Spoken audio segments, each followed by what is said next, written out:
Hello, everyone. I hope you're all doing well. My name's Taj, and welcome to another episode of Late in Live. It's pretty crazy. We're already on episode 3, second on the channel. I want to thank all of you who are watching live, all of you who are watching after the fact, and just everyone who's watching by some weird third means, some third means of viewing. No matter what, sincerely, I want to thank you for contributing to my life and to the channel. It really means so much to me. I'm just going to look and see how many people we have currently watching. It looks like we have 3 individuals watching. So, hi, everyone. 4. Ooh, just increased. Ooh, we're moving on up. We're moving on up. But I just wanted to tell everyone just a few things pertaining to things coming to the channel and things that have been happening to me. So I'll start off with what July looks like for Thomas the Tank Engine Community Radio. I almost said Thomas Wood Railway Community Radio, but you know, that was way back. That was like last year or so. We're branching out, we're improving, we're diversifying. But anyway, this upcoming week on the 15th, that's a Wednesday, we're going to have another episode of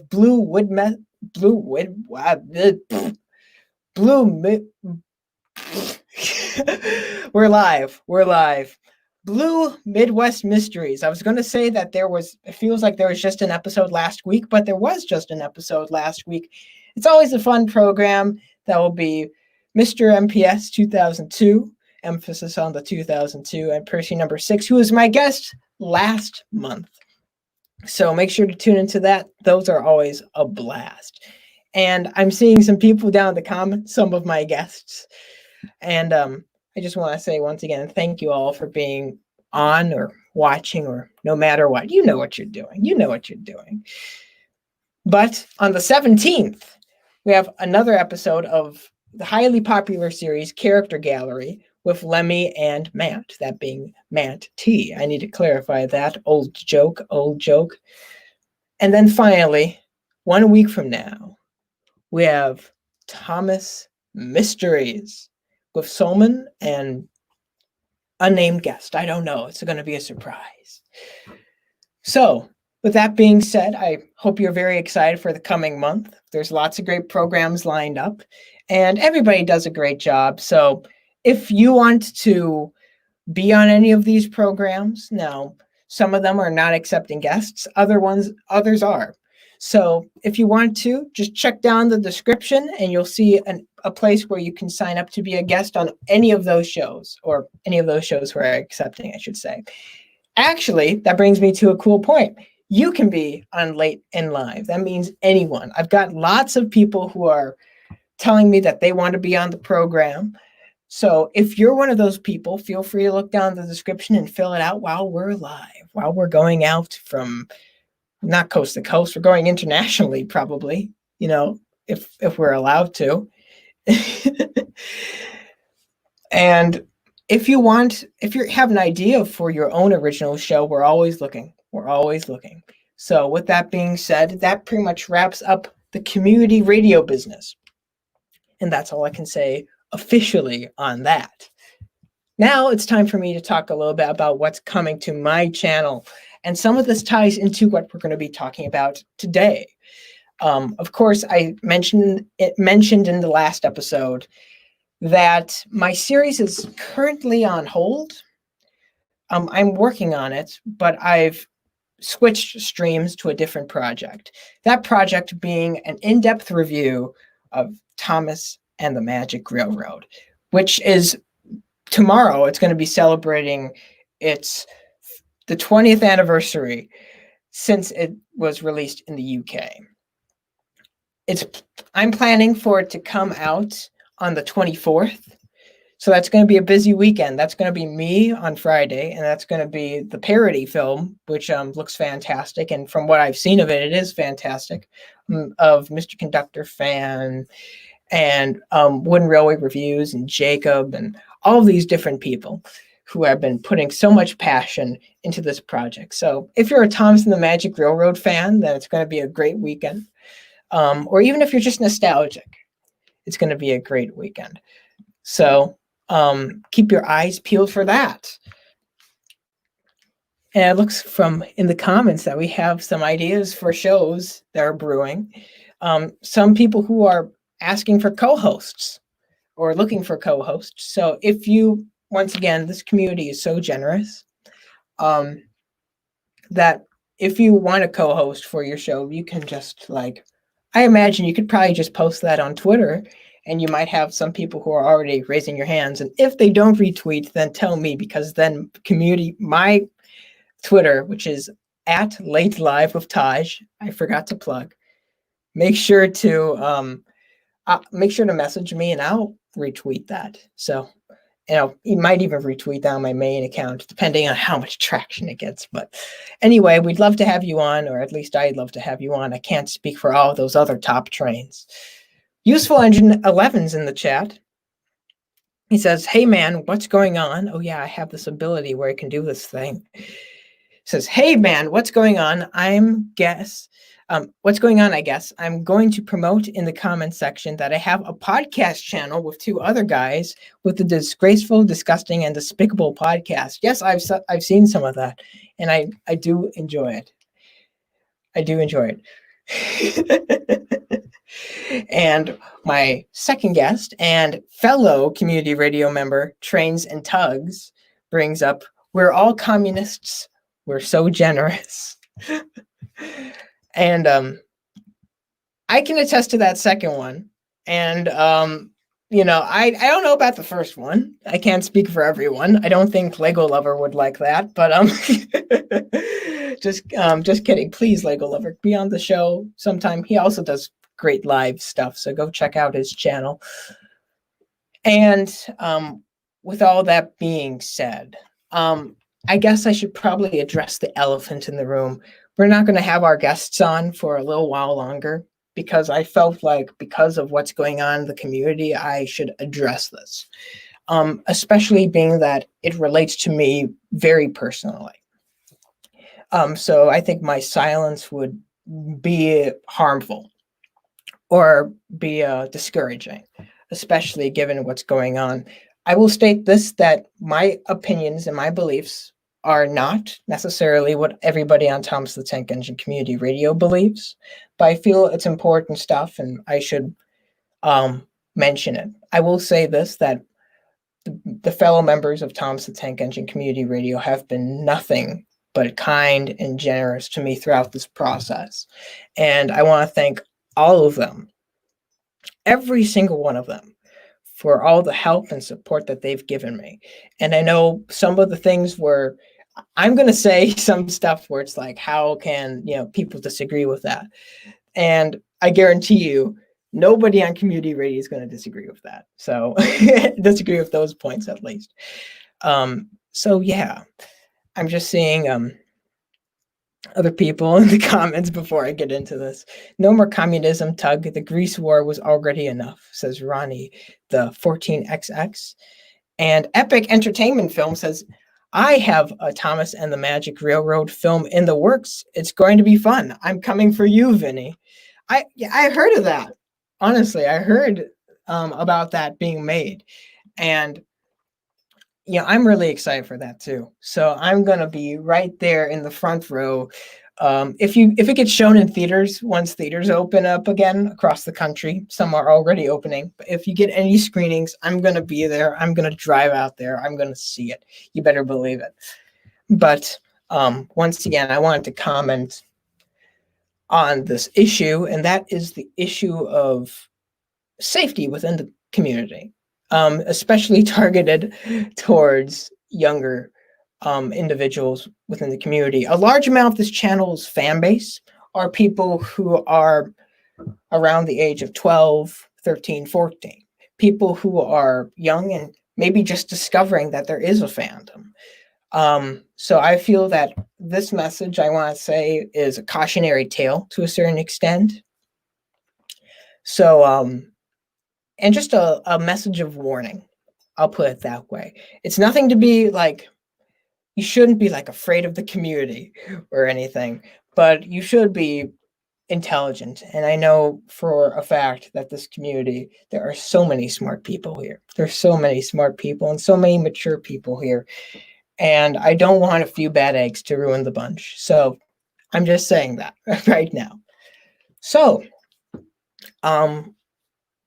after last episode, which is when I had Percy number 6 and Wooden Fan 1 on, 2 wonderful guests, I finally spoke up about something that happened to me a long while back in 2015, but had a profound impact on me. And I'm not going to get into the details because once again, we might have younger viewers. But point being is that certain activities happened in private Skype calls that, quite frankly, shouldn't have been happening in private Skype calls. And what happened in those Skype calls affected me for years that followed. So what I'm going to say is that if you've experienced anything like this in the fandom, don't hesitate to speak up. You know, it's never too late. If it feels like trauma, I've said this before, but trauma is something that, you know, you can't really wake up from. It's something that's there no matter where you go. You know, it's something that follows you and it pops up in your social life when you don't expect it and in ways you can't predict. I'm going to just say hi to the Sudrine down in the chat. Interrupt what I'm saying. If you've had a traumatic experience in this community, especially one that is illegal or was illegal, make sure to bring it up. Don't feel shamed. Don't feel like you're going to get canceled or anything. Because quite frankly, a lot of it is about forgiving yourself. Not that you did anything wrong, but mentally. That was the hardest part for me, you know, doing that and saying, oh, why did I do this? And why didn't I leave, you know, when I could have? Why did I go back voluntarily? You know, and all those things that, you know, nobody asks for. Nobody asks to be put in a situation like that. Pertaining to that, you just need to forgive yourself. You really just do, because you didn't want it. You didn't know what the impact was going to be. And you know, not like, you know, to tell other people about that. And I want to just tell everyone, this is where it gets a little bit more controversial once again. I want to thank everybody who has supported me after I talked about this in my confession. I want to thank every one of you. You have been nothing but a blessing to me. I mean that from the bottom, the top, and both sides of my heart. I mean that. You have filled up my life with joy and love and life, where otherwise I don't know if it would be there. And I just want to thank all of you for that. And I also want to say a deep, I have a deep apology to those, my deepest condolences to those who were friends with the individual who did this to me, individuals who are friends with them, individuals who are friends with other individuals who have done similar activities and have been exposed over the past few weeks. Because, quite frankly, it's startling. It's startling when you discover this part of somebody, you know, that you've either been ignorant or in some cases have been lied to. There's nothing fun about that. And I'm so sorry that if in any way I've hurt your feelings by talking about this. That's the last thing I want to do. What I did is, the reason why I did, you know, this confession was because I felt that it had been ignored. And that's one thing that I'll say about this past month, is that it's good to see that this issue is no longer being ignored. This action should always be a taboo. These actions should always be taboo. But the conversation that we must have must not be taboo. It must be something that we do frequently and habitually. We need to do it frequently because it happens frequently. And whether that be to people who have talked already or people who have remained silent. I am so sorry that I didn't do this earlier. But once again, we all have our clocks and our internal, machinery, I guess. So I also just want to say that if you are standing up for your friends and sticking by their side while, after some of these things have been exposed, I understand. I understand, because everybody needs friends, especially in some cases, these people. They don't need complicity. Those things are different. But I think more than ever, these people who are in deep trouble, who have done these things, need a compass, a moral compass, an emotional compass, something to follow, something to aspire to. And I got a wonderful message from one of the friends of the person that I guess the term would be abuser. But a friend of this individual who said that I've remained in contact with them and they're one of my best friends and I can't turn on them now. I'm going to leave them private. But they said, I'm so sorry this happened to you. I'm so sorry. And I'm happy that you've gained the confidence to speak about this. And I said, thank you for the support, and go back and help that person, because we all need help, but some people need more help than others. And so I want to just remind everyone now, to the younger users out there, be careful on social media. This community is a wonderful place, but not everybody is in the same space. Not in the same space in life, not in the same space emotionally, and certainly not in the same space ethically. So be very cautious. And if something is weird, talk about it, with your friends, because your friends will understand you far better than anyone else can. That's a bit obvious, but sometimes we forget the obvious things in the heat of the moment. And to older users, I would say, be the positive role models. You've been positive role models. I appreciate it. I really do. I've been inspired directly and indirectly to do this because of the actions, the bravery, and the confidence of countless other large users. And so keep up that work, keep up that fight, and we're going to get through this. Some people say that this community is toxic, and there are toxic people. There's always toxic people, but we're talking about it. And, as Mr. Rogers said, look for the helpers. Look for the helpers in any bad situation. And my goodness, there's lots of helpers. So please think about the victims. Think about the abuser's friends who are going through a really rough time. And me being religious, I'd say that if you have some way of reaching out that way, I would encourage it. Once again, that's me. That's me. But just know that if you need anyone to talk to, I'll be here. And there are countless other people here. And yeah.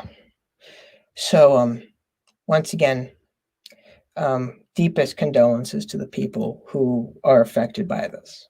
And if any of you need to reach out, once again, make sure to talk to me. Okay, now to completely change streams, it looks like we've hit the 20-minute mark, and my first guest is here.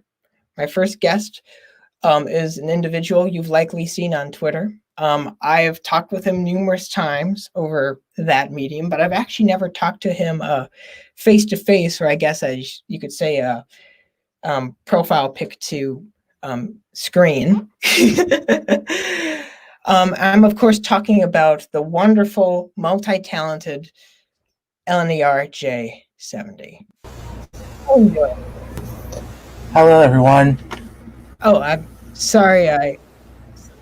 Sorry. It sounds like your microphone might be just slightly delayed. Shouldn't be a big problem, but I can just hear you. Is this better? Oh, that's perfect. That sounds great. How are you doing? I'm doing good. How about you? I'm doing much better. I really mean that. But so I'm just wondering, like, how are you? What have you been up to during this weird time of containment and all of these weird things going on? Nothing much, but watching Tom's episodes. Mm-hmm. What episodes, for example? Like the classic series, like season 1 for 5. Oh yeah, those are the great episodes. Even though I was born in 2001, I was pretty much raised on a healthy diet of all of that. So, I guess to go back to early childhood then, I'm just going to ask you a question that I ask every single one of my guests. I might make a compilation at a later time. But what's your first Thomas memory? What's your first Thomas memory? First DVD, toy? Yeah. My first Thomas memory is watching reruns of Shining Tom Station. And what was the thing that really just stood out about Shining Time Station to you? Like all those lessons that were taught throughout all the episodes, and basically any like the Tom stories just shown on there. Yeah, I've been rewatching lots of Shining Time Station because I'm doing the review of Thomas and the Magic Railroad, and it's just actually a really nice, wholesome show. I never grew up with it, but I really, really am enjoying it. You know, this is a fun dive into that. So, growing up, I think everybody has like their favorite Thomas episode. You know, being that you were like watching like season 1 through season 5, like what was your favorite, like, or just a few of your favorite episodes that just really stuck with you and potentially even influenced your writing style? Well, it definitely has to be Cranky Bugs, as I had the Cranky Bugs VHS tape a long time ago. Mm-hmm. Like the stories on there, like really action-packed and exciting. I remember like getting that on VHS. I think, was it VHS? I think actually, yeah. I made a mistake in a previous stream where I said it was only Steamies versus Diesels. That was the only VHS I got. I also got Cranky Bugs, but I remember getting that, and there were some really good, episodes on there. I really loved Lady Hat's birthday party. Just really good comedic timing in that one, I thought.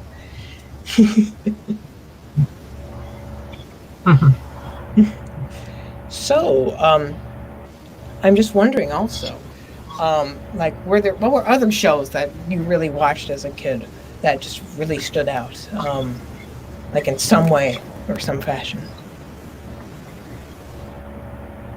Basically, I just watched like early Nickelodeon, Disney Channel back then. Like what shows were on back then, because of course I had a different memory of that. Usually watching SpongeBob or Very Odd Parents. Mm-hmm. I pretty much those shows were they ran so long that those raised me.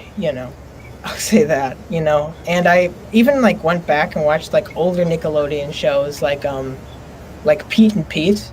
I'm a massive fan of that surrealist kind of style. It's not for everyone, but I really enjoy it. And Drake and Josh as well. I really love that show. I remember watching Kenan and Kel on Nickelodeon. Oh yeah, man, those were some funny skits. And I even just like recently picked up the film Good Burger, like over the internet. I never saw it before, but it's like the most '90s movie ever, and I love it. You know. Yeah. I just love that style. I like '90s music, and I like just all of that. All of that.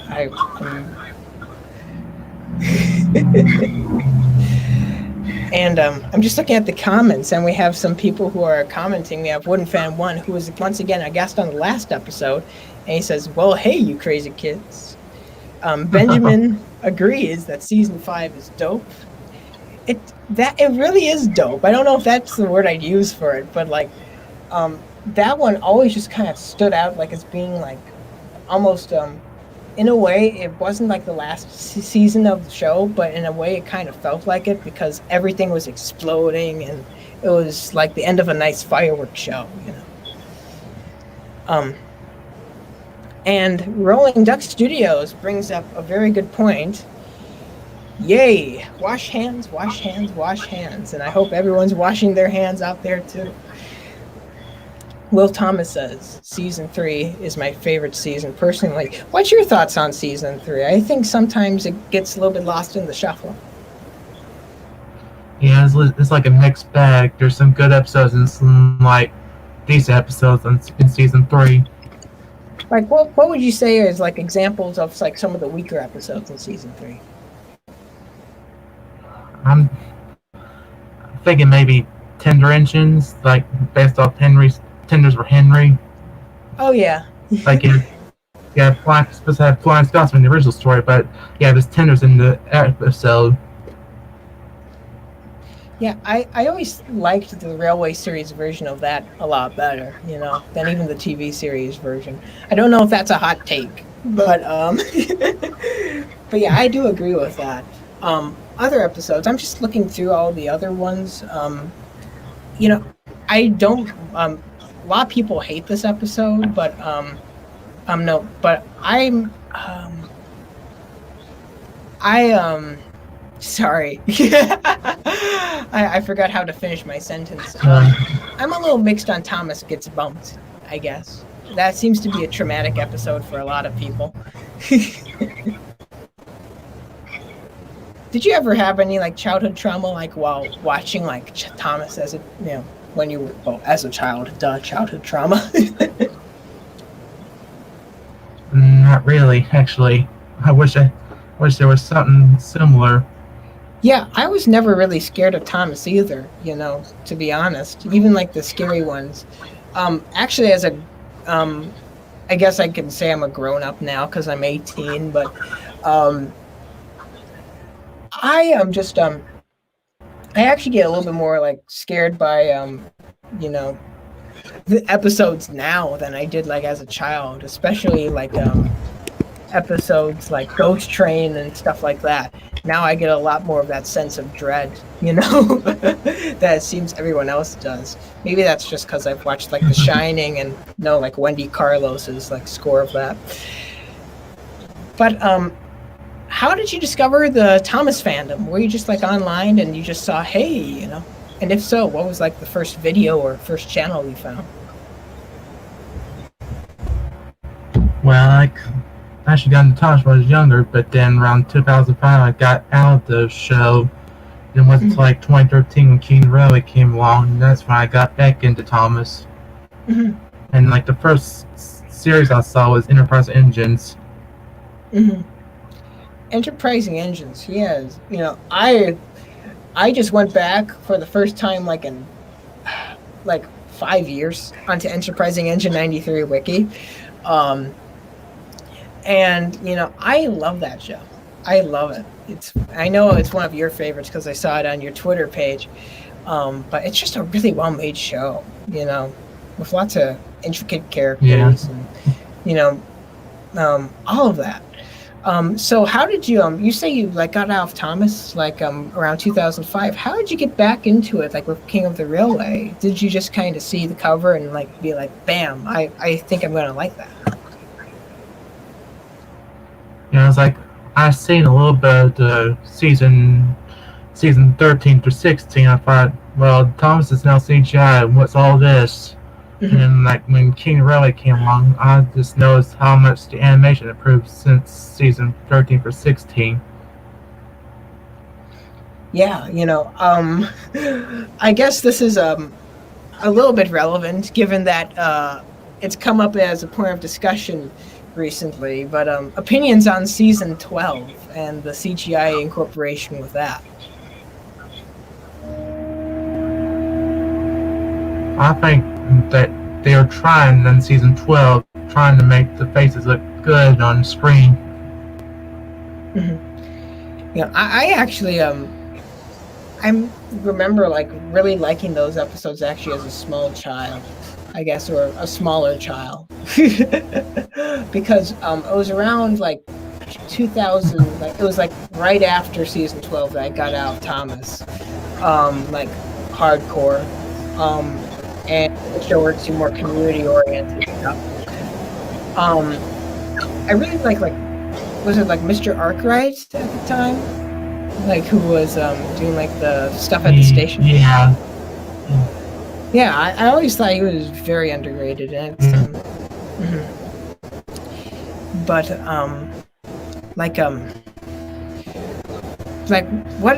what shows were you like more into, like when you got out of Thomas, for example, and anything that influenced your writing style now?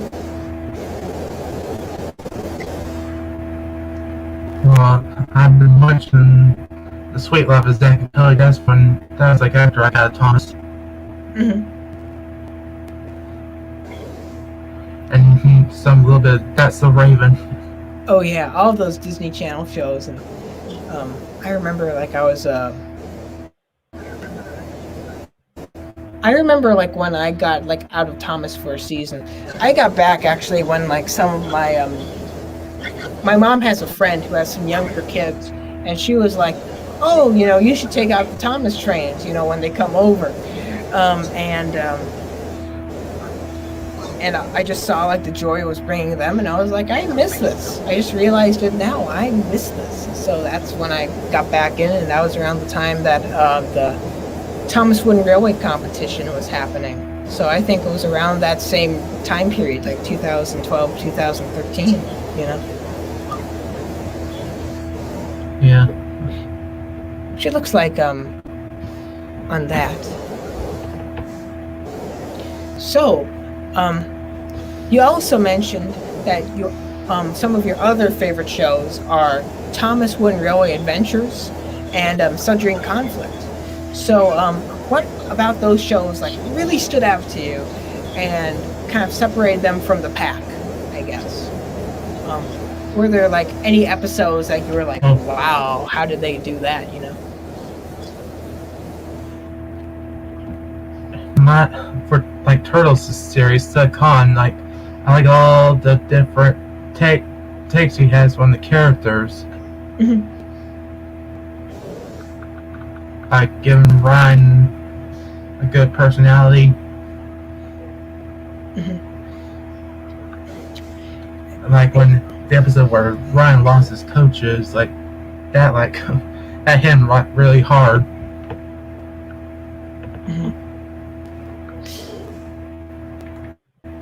I don't know if I've said this before, but I remember when Sundry in Conflict was first like coming out.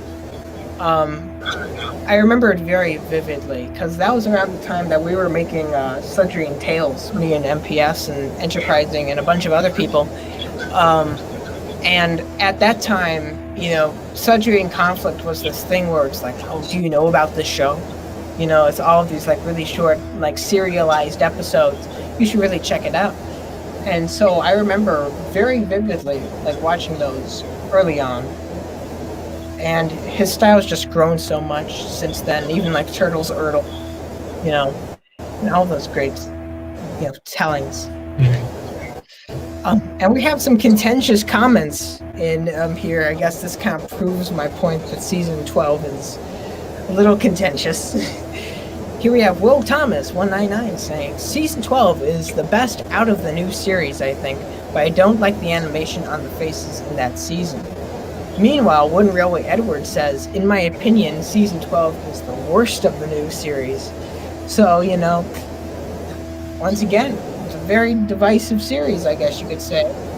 For me, actually, it's probably like somewhere in the middle. I'd probably put it like maybe below season 8 and season 11. I consider the new series to be like 8 through 12. 12 might be after 11. And Trains and Tugs right here says, I like season 9. So that's a very hot take. And, once again, that's great. I really enjoyed season 9 growing up. It was like one of my favorite seasons. And I have lots of nostalgia for it, despite some of the more, I guess, character-breaking moments or whatever. So, once again, that's great. It's one more season that you can like than I do, which puts you at a great advantage, and I'm deeply envious. But, anyway, what made you like, you joined Twitter around 2013. What made you like kind of step out and be like, I'm going to like talk with like people about Thomas? Like, how was that feeling? Because I know, were you open about your passion for Thomas prior to that? I was a little actually scared about bringing up this whole passion about Thomas, and I didn't know that there was so many other people like me who liked the same thing I did. Mm-hmm.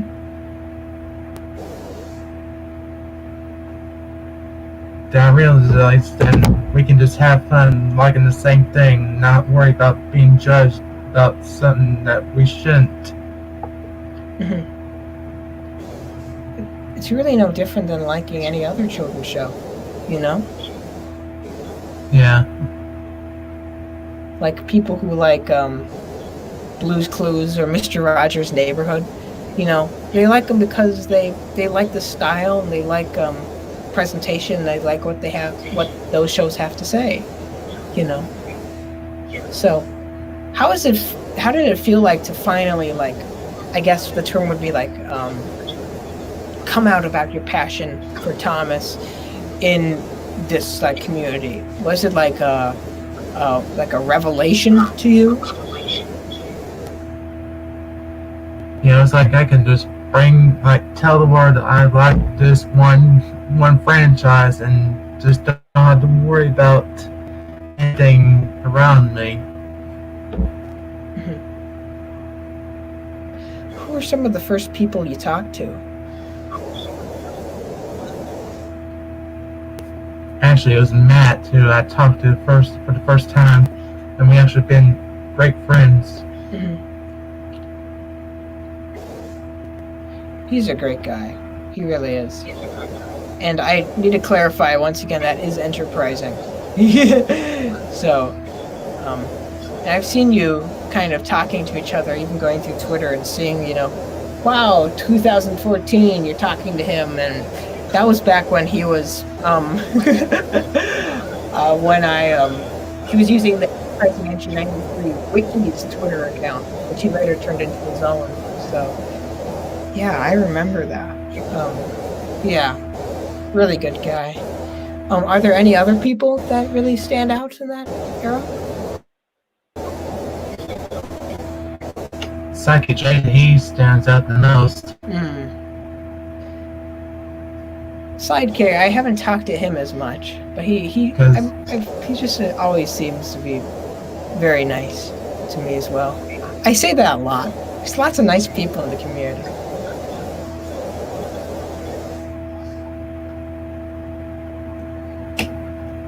I like to bring up some customs I'd like to share. Oh, that's great. I'll just share your screen for that.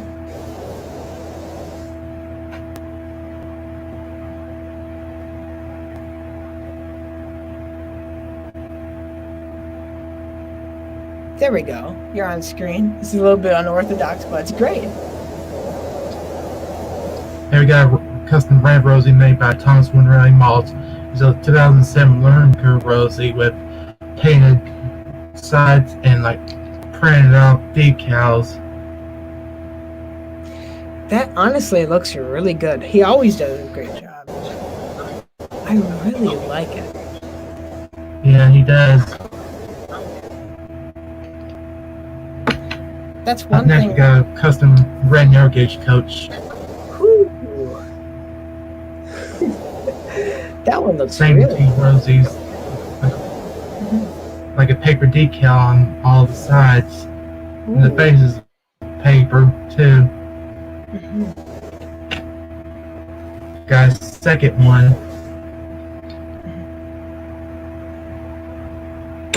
And let's not forget about the custom brake van.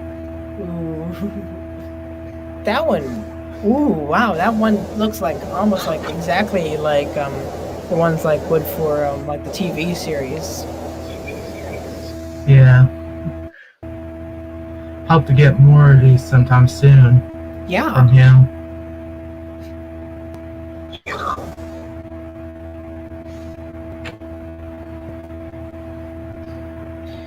That's one That's thing. all the customs I got to show off right now. Oh yeah. Oh, but so many creative people in this fandom, you know, who just make great customs. I think that's there's an art to that, you know, that I feel sometimes gets a little bit underappreciated in this time. But you know, when I was watching, not to get ahead of myself, but the classic series creations videos, like the one thing I was struck by was like how like seamless the customs were with the actual models for those who were using customs. It really was pretty mind-boggling because we've come so far. We've come so far in just such a short period of time. But anyway, how large would you say your Thomas Winrelli collection is? It's a pretty good size collection. There's like still some more stuff I like to collect, like some express coaches. And, like one character I really like to get is Boto. He's like very rare to find. Man, you know, I'm so jealous of all you Thomas Winrelli collectors. I collect Takealon, and man, we're never getting a Boko. I guess I can make a costume though. That's one thing. And now I guess we can transition into classic series creation. So that's a jolly good idea of films. Who is, I guess, the leader of that. Is that correct? How did you get like in that circle? Like, we start out with him and Matt like wanting to make this series, and then we decided why not bring like a whole bunch of writers to make the right Thomas stories to make this one huge series. How was it like to kind of see it come together? Like, it was really amazing seeing a bunch of people writing Thomas stories that they like to share to other people. I mean, that's great, honestly. I only discovered, to be honest, I've been so out the loop that I've only discovered classic series creation about, actually towards the beginning of this year. But I've just like been like watching them pretty devotedly, you know, whenever there's a new episode out, because they're always of like a really high quality. And in particular, I'd like to highlight your episodes. I believe, if I'm correct, you've written 2 so far. Yeah. I'd like to start naturally with the first one that you wrote, which was James's mail, which I really enjoyed that. When I first watched it, and then upon reviewing, in preparation for this interview, I was blown away just at how much it felt like a season 7 episode, and I love season 7. So that's, I mean, you all did such a fantastic job. When you're like writing a script, how do you like come up with ideas for situations and relationships between characters? Like, I was thinking, what would it be like for James to pull the mill instead of Percy, and then got this whole situation where earlier he causes a delay with trouble with a passenger leaving their luggage behind, and then his punishment is to pull the mill, and then he just had like a adventure for the night. Mm-hmm.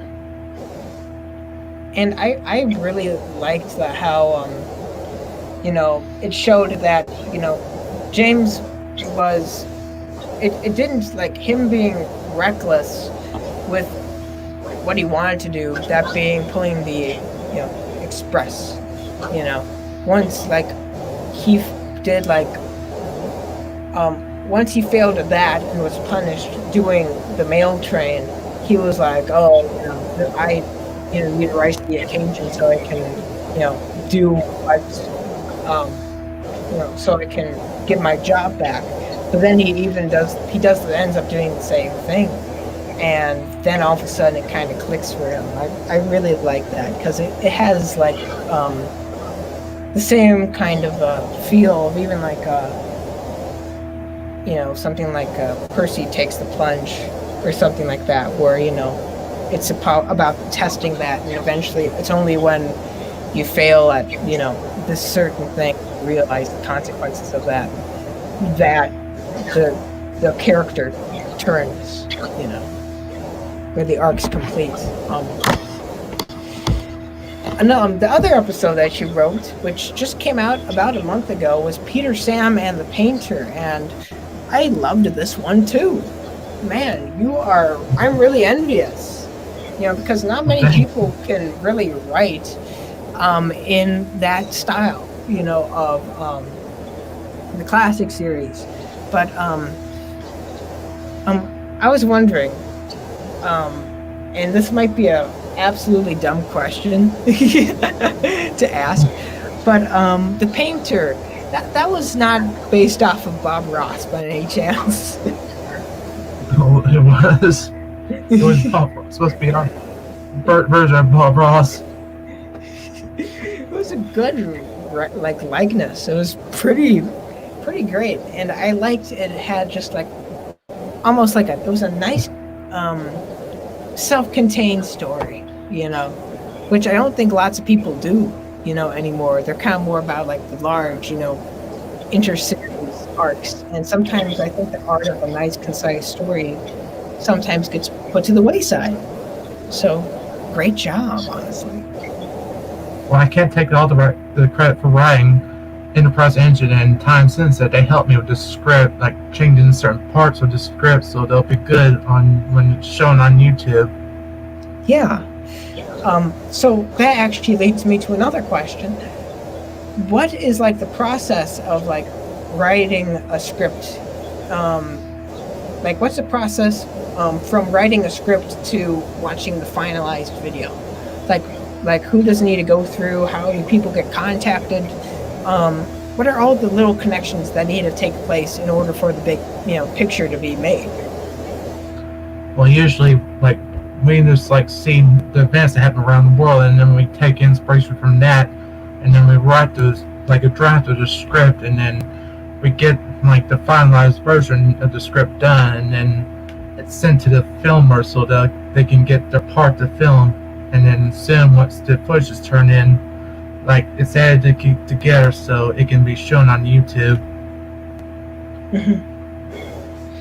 And I was wondering that partially because I am in the same, I guess, boat as you, in that, I love writing.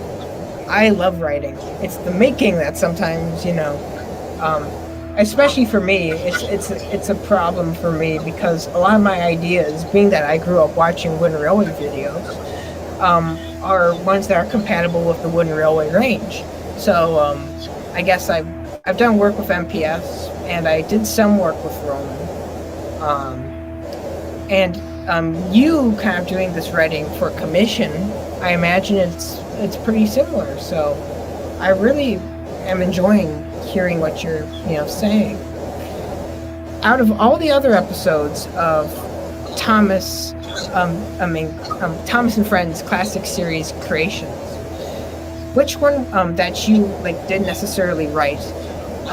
Can you say that there's another episode that you were like, I'm really impressed by that one?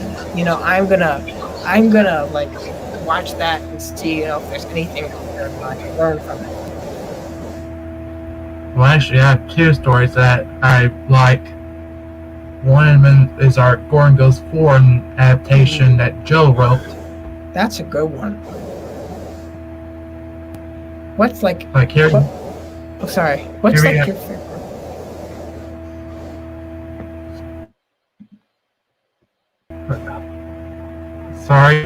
Sorry about that.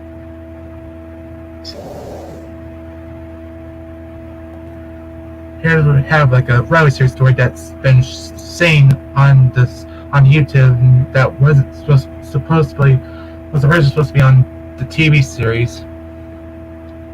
Mm-hmm.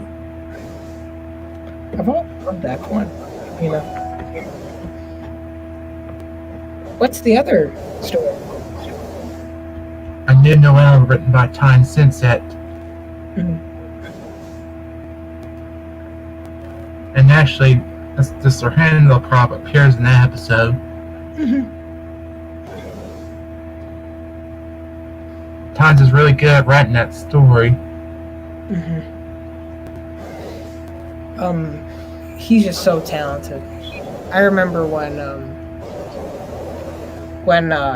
Thomas and the Half Pariah first came out, and that was like a big game changer, for everyone, because it was like, wow, and I think partially that inspired lots of other people to go in a little bit of a darker route with their storytelling, especially in the community.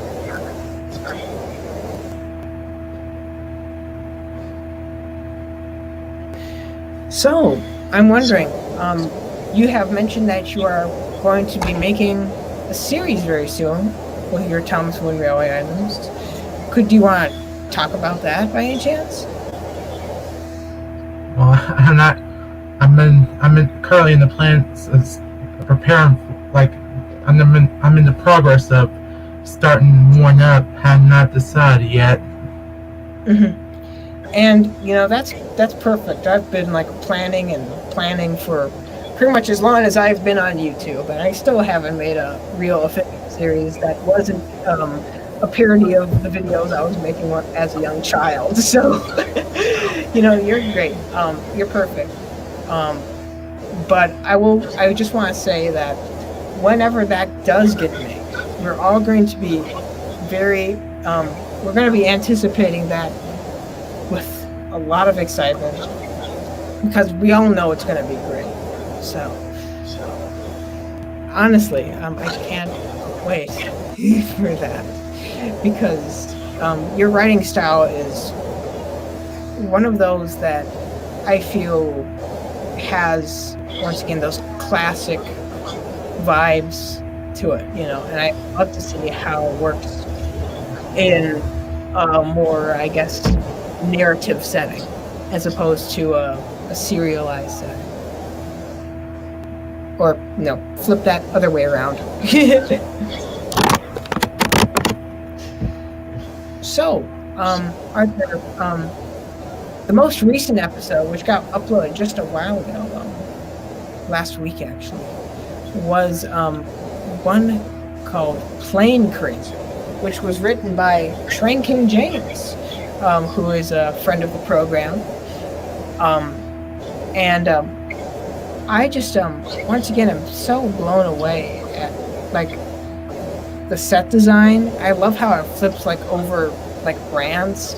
Was that originally the plan, to incorporate every part of the community? Yeah, any merchandise can be used in our series, like Trackmaster, Wind Railway, Tagalong Adventures.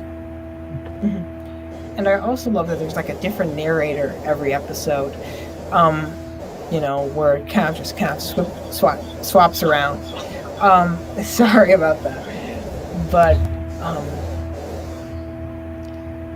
I could just say so many things. If you haven't checked out, by the way, any of you, if you haven't checked out Classic Series Creations, make sure to, because they are putting out some of the most high quality material that I've seen in the community right now, So, once again, like, I'm just looking through it, honestly, just right now as I'm speaking, I especially liked how, like, they incorporated George in there, and one thought I had, actually, at the end of the episode, as Sir Topham Hatt was chewing out Tiger Moth's pilot, I kind of thought it was funny because, of course, the person who is running the channel is or at least it's headed by, I believe it's headed by Jolly Good Idea Films, because I see that in the opening credits. Created by Jolly Good Idea Films, yep. I always took it as like almost Sir Topham Hatt chewing out, because that's so fun. But our time is coming to a close, but we do have some comments in the chat. So we have some unpopular opinions. Those are always great. So it's hot take time, and we can get our opinions on these. Ronnie the 14XX says, unpopular opinion. Seasons 8 through 12 have some decent things to them. Edward Henry Toby and all the non-newbie narrow gauge engines, except Duncan, suck. But there is some good to be found there. I would say that there is some truth in there. I feel that sometimes the script can be a little predictable, but and maybe formulaic. But I will say that the set design throughout that period was very much consistent. Like, what's your favorite aspect of like season 8 through 12, for example? I mean, you had this writing where all the characters, like, they're either not in their original personality, or they're just out of character sometimes. Mm-hmm. And well, actually, what were your thoughts on the music of that period, like of those seasons? It was pretty good. I mean, was it Michael Jr.'s music? Mm-hmm. And I have very fond memories of those seasons, like watching them at friends' places, like back, because those were coming out when it was still like okay, at that age for you to be like, I like Thomas, and so you go over and you watch it with your friends and stuff like that. And of course, it's silly to say that because it's really okay, but there's a stigma, I guess, probably. Will Thomas 199 says, unpopular era. Miller era is better than the Big World, Big Adventure era. I'd say they're equal. I don't know if I'd say that one's better than the other, but I'd say they're about equal. The animation, actually, you know what? The animation is better in the Miller era, so I'm going to go with that. Yeah, I agree. So, any opinion on that? I mean, I think that both the Miller era and Big World, Big Adventures, like, sort of almost the same. I mean, you got silly episodes in there mixed with somewhat decent episodes. Mm-hmm. And I really liked Blue Mountain Mystery. I guess that's the standout of the Miller era, even though some of it was supposedly rewritten by Andrew Brenner. I still think it's a very good special, and Sharon Miller, of course, does good stuff with the voice acting crew. So with that being said, it's 8:01, so we've actually run 1 minute overtime. I want to thank you so much for being on the program, and I I can't wait to talk to you again just in about 40 minutes. So can't wait to talk to you again. Thank you for showing us your customs. They were very nice. And we all can't wait to see what you're come up with next. Do you have any, actually one last question, any more classic series creations episodes in the works? Well, you have to tune in and find out, because there'll be some big surprises coming soon. Who knows? It may or may not come out. So what you're saying is that you're full of surprises. And that's all right. That's all right. We like surprises here on Thomas the Tank Engine Community Radio. LNERJ70, or I guess JP LNER, if you want to subscribe to his YouTube channel. He doesn't have as many subscribers as he has followers, so I would recommend subscribing to him. You can check down the description for his channel. Thank you so much. Can't wait to have you back. Thank you for having me. Wow. That was lots of fun. Once again, make sure to subscribe to JP LNER. He does some fantastic stuff. And subscribe to Classic Series Creations for some of the best Classic Series-esque episodes that you'll see pretty much anywhere. So that means that they live up to their name. Oh, and I'll read those later. I'll read those later. Sorry, not ignoring you, just temporarily ignoring you.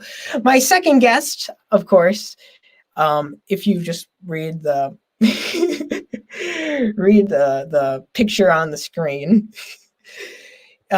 it's a person that you all know, you all love. He's a fellow member of Thomas the Tank Engine Community Radio and one of the co-hosts of Trackside Tunes. I'm, of course, talking about Trains and Tugs. How are you doing? Hello, everyone. It's me, Trains and Tugs. Trains and Tugs, the famous Trains and Tugs. And make sure, once again, I'm on a subscribe, rant right now. So if you want, no, don't forget that want stuff. Subscribe to Trains and Tugs. Subscribe to Trains and Tugs, because if you don't want it now, you're going to want it after you watch a few of his videos. They're very, very, very entertaining. So I guess same question goes for you. How are you doing during this time? How is all of this containment, or I guess the lack thereof now, affecting you? I've been doing okay. The schooling part is kind of a nightmare because it's online. Oh yeah. Yeah, but other than that, it's going all right. I get that feeling too, because I'm needing to sign up for fall classes right now, and it's not fun needing to pay full tuition when you're just going to be online for the most part.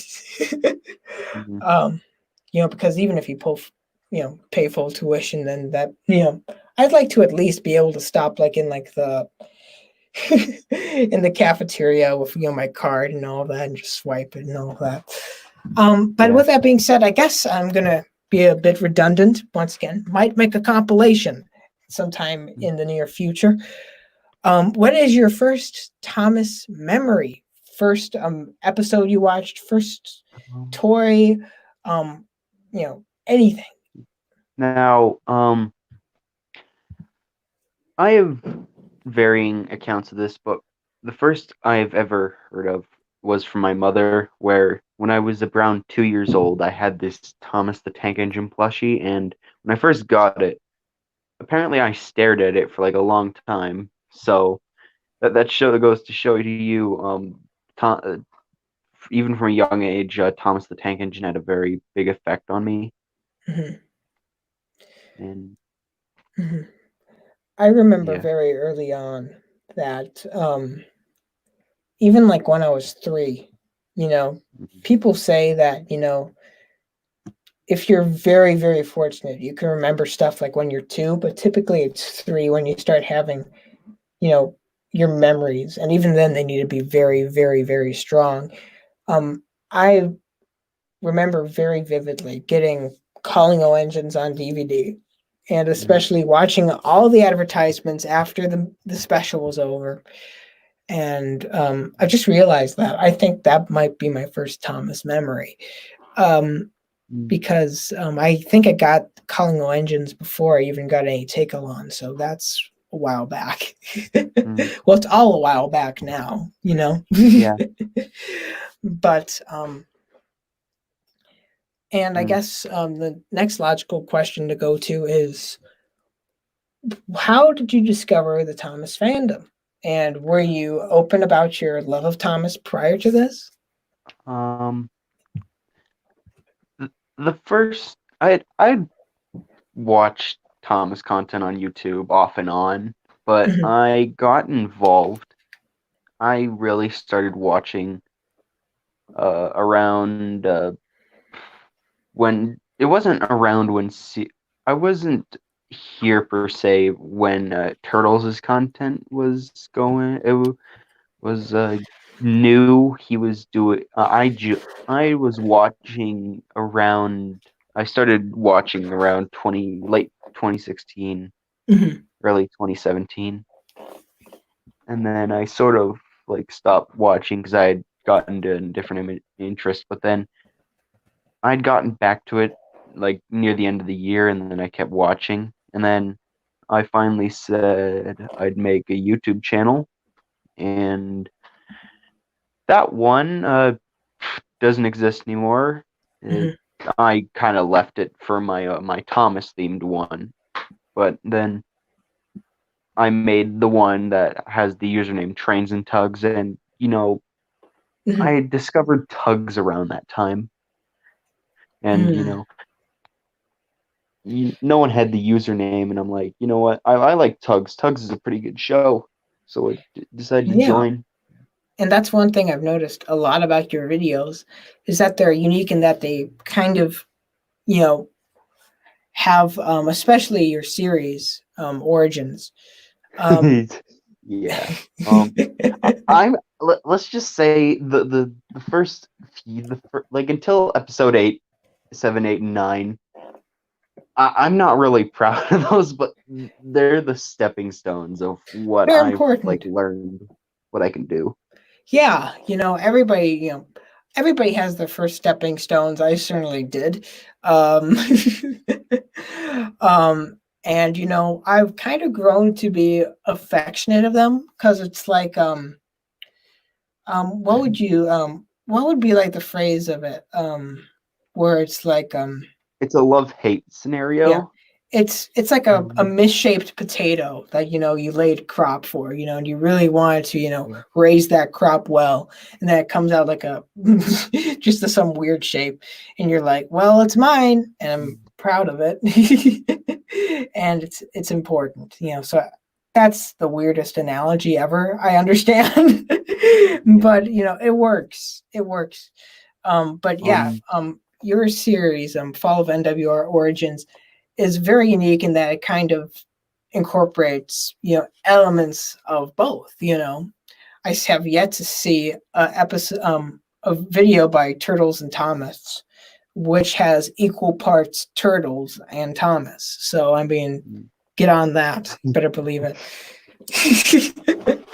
But yeah. Well, on the topic of my series, when making it, I had another series I watched. Well, in the early years was Master of the Lemon series, which he likes retconning stuff. Apparently, he likes because yeah, he's starting anew, but I don't blame the guy. Yeah, you know, he makes up for it through his models. So yeah, and honestly, you know, I remember in those Skype calls around like 2016, 2017, I think. It was after that whole, you know, I'm not gonna get into that incident. But after that, I started talking with two people a lot more than I did before, and those were Master of the Lemons and Flute Girl 1406. So the two of us, or rather the three of us, including me, like stayed up late like all the time because we were just talking about a bunch of really stupid stuff, to be honest. But I remember I always was like saying, you make really, good episodes. I really liked Pacifics and Assumptions and all of those. And like Lemmy was like, stop, They're not that good. I mean, but they are. I'll say it right now. And if he thinks that those are bad, then let me just say I'm very excited for what he has to come up with. He's coming up with right now, because that. But yeah, what were some shows? You already mentioned Sudgering Tales, but like, what were other shows that you really like hung on to and really like appealed to you when you first joined the community? I watched various episodes of Enterprising Engine series. I wasn't, because he had been doing it for almost 10 years, 8 to 10 years at that point. I wasn't very adversed in the lore, and I mean, I still enjoyed them. It's just, it's hard to jump on, It's kind of like Doctor Who in the sense where it's been going for almost 50 years and there's all this lore, but I mean, because the serials, like, like short cut up episodes that make up a storyline, especially season those 0 ones, yeah, I enjoy those types of ones because it's just, I like science fiction and things like Star Trek and Doctor Who. Even if people think the original effects for those shows were like cheesy or like not very good, like you'll hear like people debating on, you'll hear Star Trek fans and Star Wars fans debating on which is better, and then sometimes they'll always bring up like Star Wars fans will say that how cheesy the Star Trek effects were, but it gives it its charm, okay, along with the acting. Oh yeah, and then there's the whole. I'll also just bring up this. There's always the whole original series versus next generation argument on top of that. I mean, I lean more towards the classic series, because it kind of reminds me more of like like actual like science fiction on like it was like near the end of classic science fiction. Yeah, I get that. Like that whole like Forbidden Planet and all of those type of films. Where it had like those rich colors and all of that. And Gene Roddenberry did a great job with like explaining the like giving us scientific sounding details when like it sounds scientifically feasible doesn't mean it is, but it's still enjoyable. So yeah. Another series I enjoyed was Thomas Wood and Railways. Again, I watched him extensively. Oh yeah. During like periods. Yeah. There. He just has such a style, where there's like confidence in your brand. I kind of like saying that. There's people who like constantly like evolve with their style, but like I almost compare Kikre to like the Stones, the Rolling Stones of like the fandom, because they kind of they change, of course, but at the same time you hear like a Stone song and you're like, okay, that's a Stone song. And with Kikre, it's kind of the same thing, where he just has that way of telling a story and visualizing things where it's like that's signature Kikre. And I love that because I don't know, it just has like not like a uniformity to it, because I don't know if that's like, that might be too strong of a term, but it has consistency. And I really do appreciate that. And I like how that style has grown organically as he has grown as well. Like it's gone from doing doing a continuous take into actual like voiceovers and doing and like individual shots, which Yeah, and pretty that helps seamlessly too. that helps that that helps develop it from if he was like a user that got if he was like one of those users who got popular and then they did nothing to improve their style Oh or yeah. improve video production, then it would kind of get he wouldn't be as popular as he is today. And same with a lot of people. Like you see Rob Mhm. with Railway Reviews, older reviews, and it's just like a minute or two. They're good, but then you look at his newer ones where they have like skits. It's like a short film, every time, Yeah, and especially then his last one. his last one went over the top. Um, Yeah. definitely, definitely did. I sort of took a break from my series for a while then because I didn't I still don't have a wooden railway Edward because I wanted to get an old style. I want to convert my engines to the old style. Mhm. It's just a preference for me, but I didn't do much with my series, and then there was this one. Now going back to before me joining, I remember one of my favorite toys I had was an Ertl Rheneas. That was my Mhm. only Ertl, and I saw the review of that, when it came out, so, and that's fun because I'm going to get to this later, but I don't know like how many people share my passion for music in the community. So as soon as like I clicked that and then the Beach Boys started playing, I was like, I'm at home. yeah,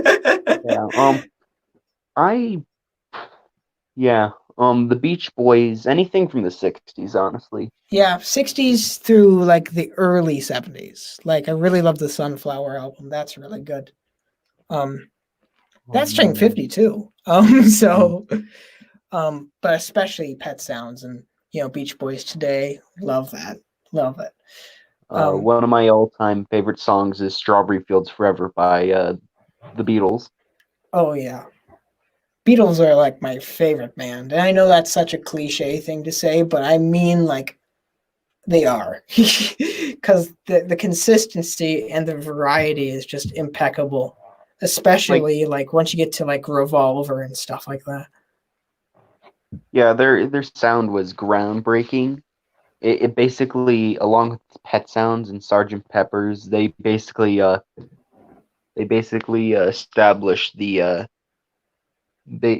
established I forget the name of the term. Like it is being like rock is being like some type of like art. I guess art rock Yeah. or progressive rock, would be like the terms that I hear thrown around a lot. Yeah. Uh, Um then that's always like something I look for in older music is I'll try and search up music online, and then if I like it, I'll like I'll listen to the band, and then maybe I'll buy a CD or an LP if they have it on. oh yeah.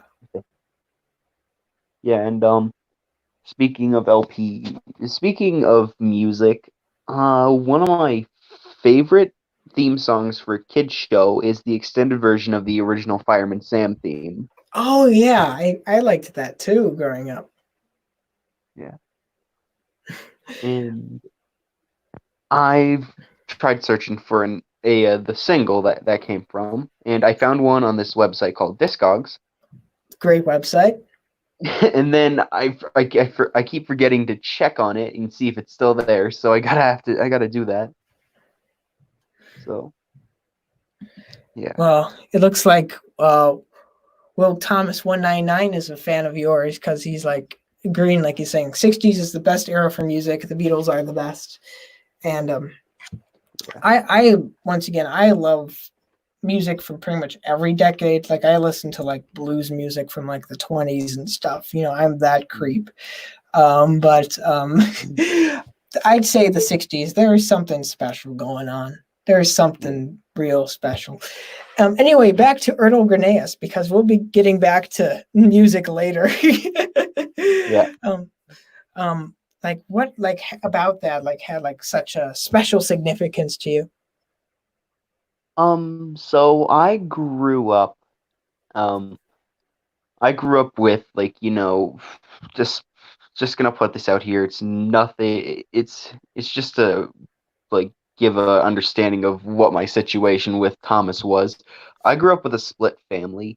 So on one hand, I had my mom was a single mom raising me and my sister.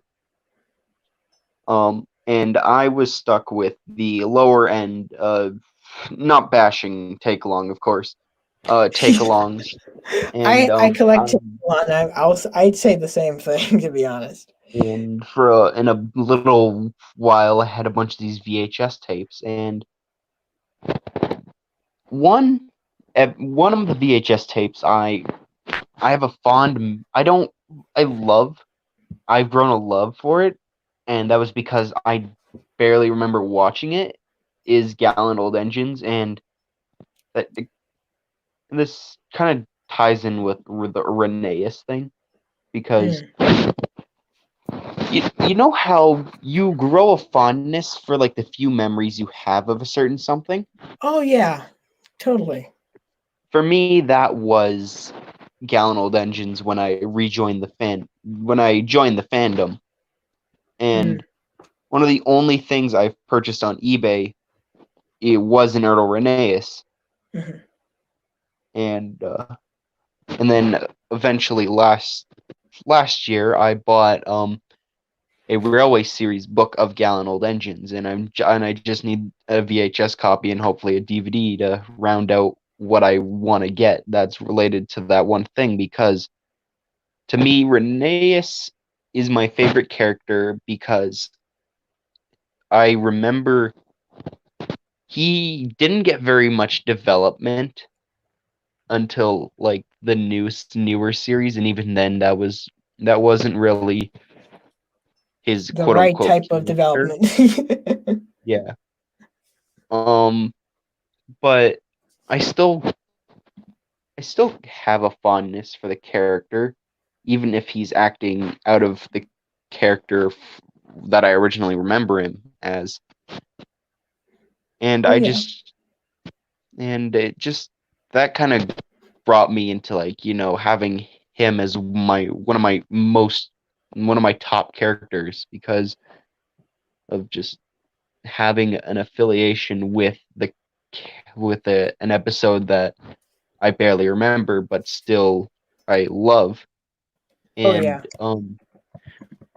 as well as that, just growing up with one of the only pieces of merchandise that, unfortunately, my original one is long gone. I haven't been able to find it, but that's why I bought a new one. And that's always rough. That's always rough. Yeah. Anyway, yeah, with that Reneeus and stuff.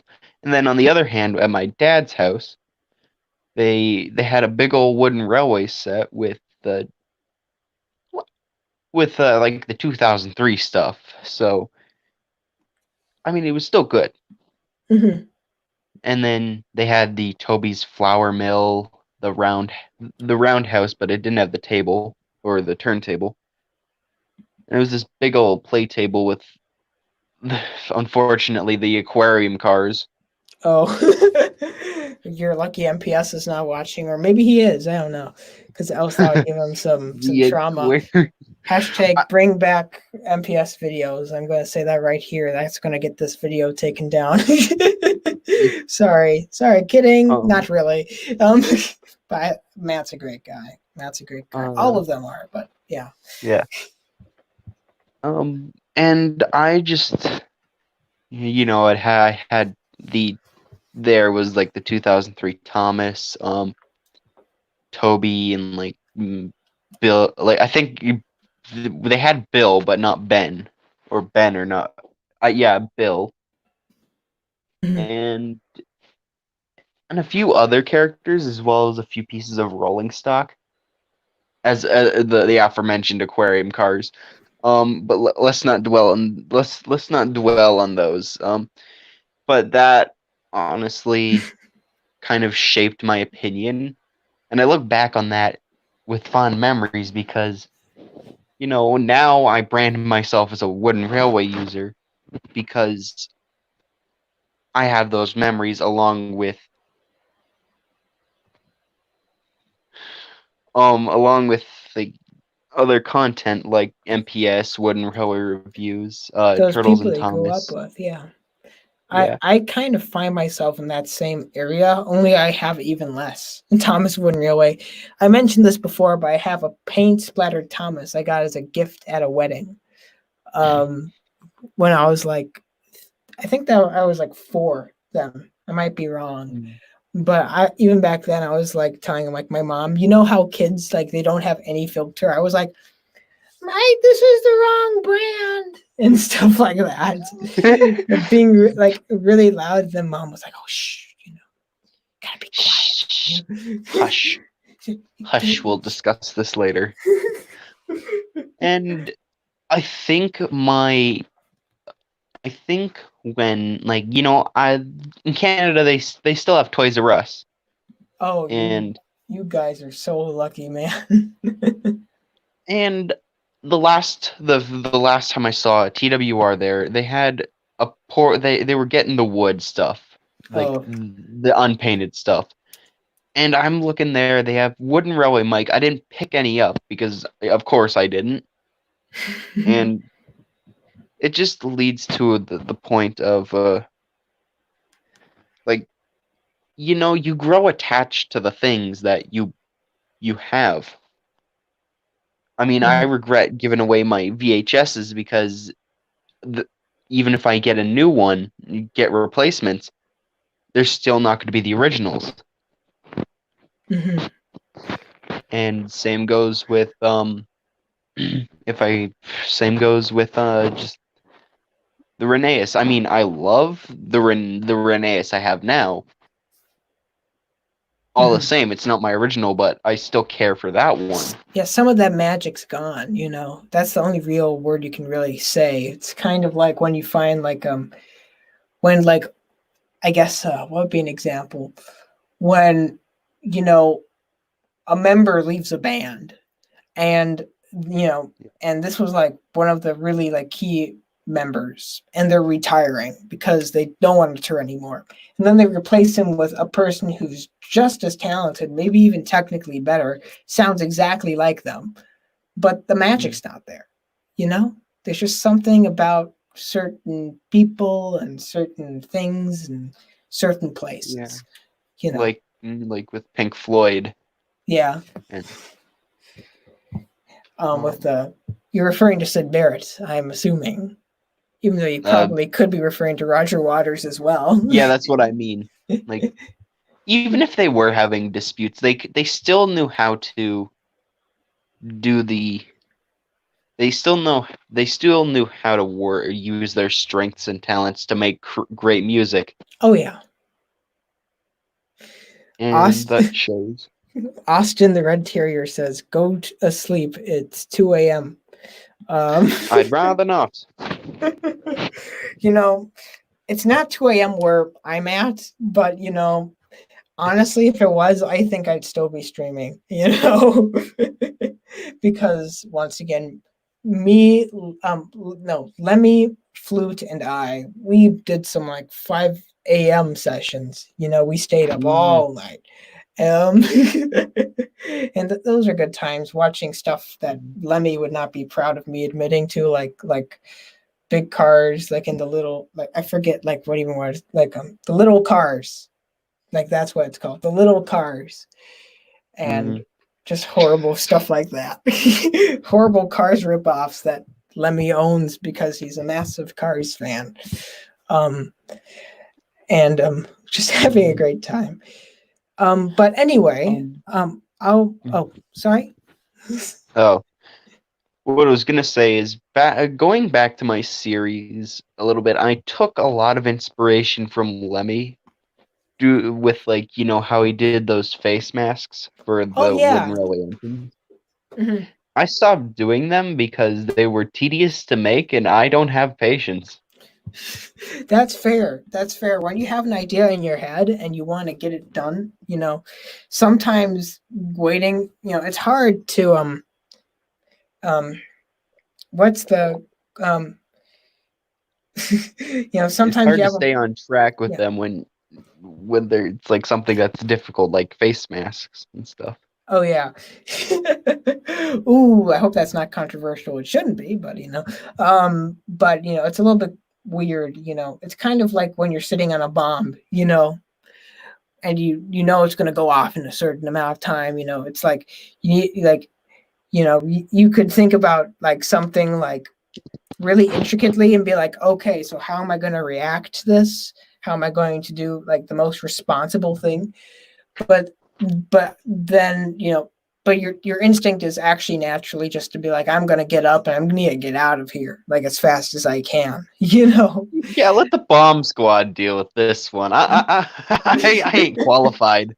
Exactly. So there's that, I guess, where it's like you could compare like an idea to a bomb that's going to go off, and if it goes off at a certain point, then it's like why do I even bother, and then the whole Yeah. thing falls apart. So I completely feel that because that's the story of my life. um Yeah. I've been saying I'm going to start a series since 2013, and even now I'm still saying it. So um and Well, yeah, and Epic Entertainment Films is here to tell us that Ya Boy is back. Anyway, it's good to have you back. It's good to have you back. And it is 2:30 a.m. in the UK. Sorry, one of these times we're gonna try to um one of these times we're gonna have it a little bit earlier in the day. So maybe when we have some British guests on, that'd be great. Um, But anyway, I'd like to start talking about Trackside Tunes right now. How did you get in contact with Lego Spaceman, and where did this idea of doing a show about all of the sounds and songs of Sodor come from? okay, so I met Lego Spaceman when I was starting out. He created his channel before me, but I got popular. But then he overtook me. We kind of had a rivalry, and we kind of had drama, but we finally realized that, hey, we're not going to get anywhere, and we became like really good friends after that, and we've Mhm. only had minor disputes. Um, and it was during the summer of 2019. I was visiting relatives um in a different province. And I watched, I think it was either Master of the it was Character Gallery. I think it was either his probably Scarloey video. I can't remember. Yeah. And then I was just scrolling through the description, and I'm looking, and it's like, does that say create episode, or submit a show idea or whatever? And I'm like,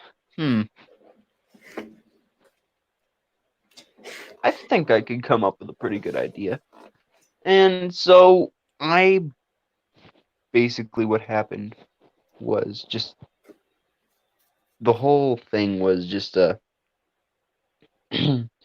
was just I came up with most of the idea. So technically you could say I created it, but I don't think I thought of it like that for a while, but then once you remember how much your co-host contributes, you might as well say you both created it, because without Lego Spaceman, I wouldn't have been able to do it. Mhm. I I kind of find it hard to talk, like, do one of those things by myself. Oh yeah, I get that. And so we filmed. we recorded the pilot. It was very different from the original, from the final, version of the final format. Let's just say it didn't sound organic. It sounded more scripted. We even had a segment of the original idea was just talk about music in general and as well as the Thomas stuff. And the pilot was about the Tugs theme song, and we had different snippets of the original versions. Oh yeah. And the guys at the community radio loved the idea, but they said we might have issues with copyright if you did that, so you might want to just talk about Thomas songs and not include the music playing. And we said that's fair. So we got rid of those and we became the Thomas show. Well, that and me and another friend of mine did an episode about the Beatles' Let It Be since this year's the 50th anniversary. And I love that album. Once again, we finally got back to music. But yeah. I it's a Beatle album. That's all I can say, and there's just something special about, all of those albums. And there's so many great tracks, especially off of that one, Yeah. So I'd recommend you check out that video. I'd recommend you check out all of their videos. But out of all your episodes that you've done, which one do you think is what's one memory or one take that just really stood out to you and made you laugh a lot, or something you really liked? Would be one of the bloopers where Bailey got mad at me for poking at the fact that I kind of have this mentality that Bailey kind of gets the mystique of being the creator of Trackside Tunes, when it was kind of both of us. And I tried making a joke about that. He's like, nope. I just ended there. And that was going to be the base mentality of our recent episode's joke, where it was changed from where one host gets more credit than the other with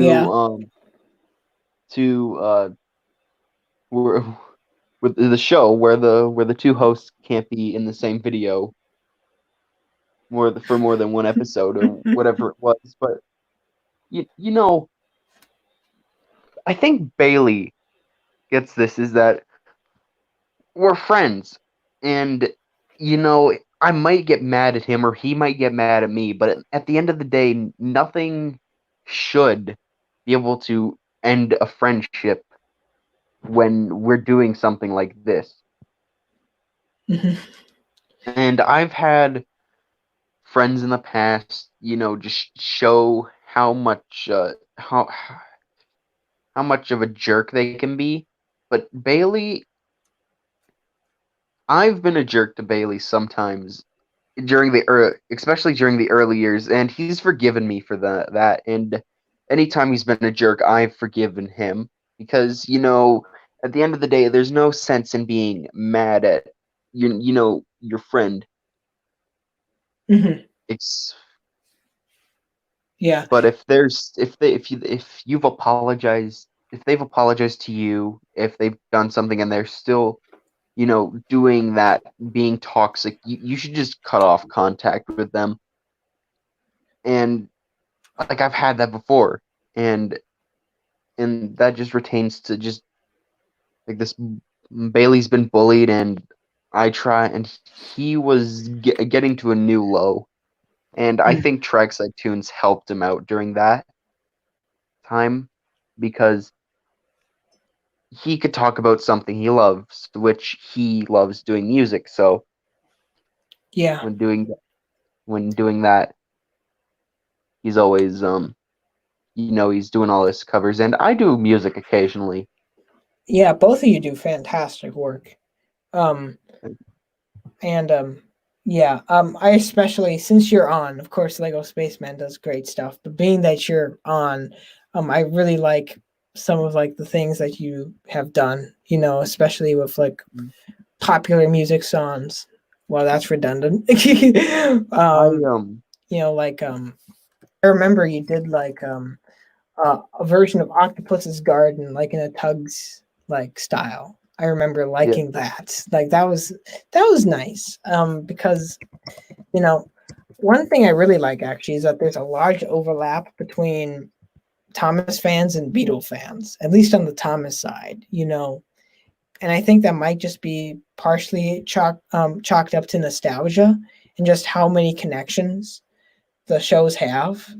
Yeah, The show and Michael Angelis's brother voiced Ringo for a few seconds in the Yellow Submarine movie. yeah, I know. That's one that I never hear brought up, and I always am like, that's cool. Why does nobody bring that up? But maybe I'm just not listening in the right places.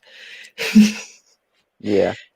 I guess since we're on the topic of music, we can return to what we were discussing earlier, or rather, what are some of your other favorite bands? My favorite band is the Beatles, but I do enjoy the Beach Boys. I have an original copy of Summer Days and Summer Nights, Wait, which are you has my serious? favorite Beach Boy. Yeah, I do too. So, and I just picked it up earlier this week actually. So that's kind of why I was like, "Are you serious?" Because I got actually fun fact. I got that the same month, the same time as I was at the same time period as me and Bailey creating Trackside Tunes. oh, And along with I got an original version of Magical Mystery Tour. I'd say great record, but it's so obvious at this point. I'm a massive Beatles fan, so I mean, what's the point? Yeah. But yeah, are there any other bands that you'd like to shout out? I saw that in the background of one of your reviews, you had like a vinyl copy of Hope by Klaatu. Yes. I learned about Klaatu from the video made by the channel Polyphonic. Oh and yeah. I was at a game store that also sells vinyl and movies, and I noticed Klaatu was there, the Hope album. But I was like, okay, that's cool, but I probably won't be able to buy it. But then I kept going back, and no one cared about it, except for me, of course. So I kept going back, and then then I just saw it, and then I'm like, you know what? I need to buy this before this, because the shop was going to close down. It was closing down at that point, and I'd bought things from there, like a Sega Master System, a Super Nintendo, those types of things, and just as a parting of the ways, so to speak. A memento. Yeah, a memento, like the last thing I'll ever buy from this store. Which then I also found a Julian Lennon single, which I bought that. Oh yeah. And then I just fell in love with the first track. We're off, we're off, Oh yeah. I really, I think Klaatu gets a little bit of a bad stigma because everybody just knows them because they're the Beatles sound alike, and I don't even think they sound too much like the Beatles. I think that everybody just must have been having lots of controlled substances back in the 70s. But there's certain parts. I kind of hear the similarities. Like it's purely inspiration. Bit. Yeah, like on Sub Rosa Sub Rosa Subway. I almost said Speedway. That's McCartney. But it's more noticeable there because it has like some of those it's all too much touch ups with like the backing vocals. I guess that's how I describe it. And Calling Occupants uses the Mellotron. There's that too. Yeah, and it has that wonderful, I guess, Uncle Albert-esque kind of mood shift up and tempo shift up in the middle section. which once again reminds me of some of the stuff McCartney was doing early in his solo career and later in the Beatles' career. My favorite one, probably off of Hope, would be The Loneliest of Creatures. I really like that one. That's another one. I do enjoy the whole album. It's a nice album. Yeah. But the first track was like the thing that pulled me in, Oh yeah. and that's the that's what pulled me in. So I'll always like the track. Oh yeah. I do listen to the album fully. That's We're Off, right? Yeah. Yeah. That's another really good one. Yeah, you're right. You're right. That's a really good one. And they're larger in Canada, of course, because they're a Canadian band. They gained the nickname the Canadian Beatles. Yeah. Because I even was looking at the charts and I thought did Dr. Marvelo or some song like that charted in 1973, 74 in Canada, because they had those rules where they need to play a certain amount of Canadian artists on the radio. And I remember actually my dad, I live in Minnesota, so and my dad growing up lived a lot in really north Minnesota. So he got and he heard about bands like Rush and April Wine before practically anyone in the United States heard about them, just because of the music coming in. And so he remembered hearing Claw 2 all the way back when. So he was not so sold on the whole it's the Beatles thing. Yeah. But yeah, I believe that LNERJ70 is going to join back sometime in the next few minutes. In the meanwhile, I guess want to talk about any other music, because there were lots of actually, as I mentioned, thinking about this, there were a few bands that kind of were of that weird, slightly psychedelic inspired, slightly also cabaret inspired in some ways, pop scene of the 70s. I absolutely love George Harrison's Cloud 9. Ooh, that is a great album. That's a great album.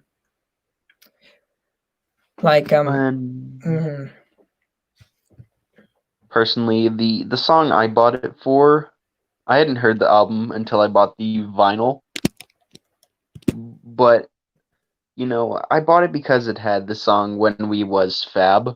And,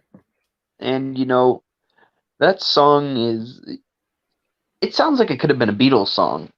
Yeah, and it sounded almost like a Lennon Beatles song too, which I thought was kind of all the chord changes and stuff are actually probably more akin to what Lennon's writing style is than Harrison's, which I thought was pretty interesting, Yeah, but it also still has some of the Harrison trademarks, the slide guitar Indian, and then the music video is one of the greatest things you'll ever see, because there's always these different music videos where the CGI animated come together video is has a bunch of stuff. Oh yeah. Present there, you got the Beatles just doing stuff that you wouldn't be able to do at that point, because unfortunately John had passed, and I'm pretty sure George had passed at that time. I think that was made for the one album, so I think he was ailing at the time, but I might be wrong. Yeah.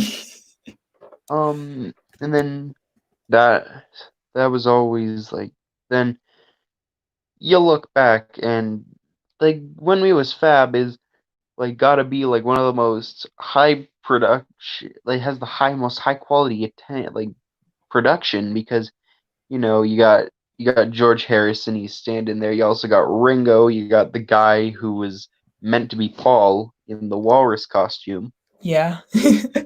and cameos like by like Elton John and Paul Simon, and everyone's in that video. Yeah, and then they also had one of them was carrying the Imagine album, so in a sense, John did appear.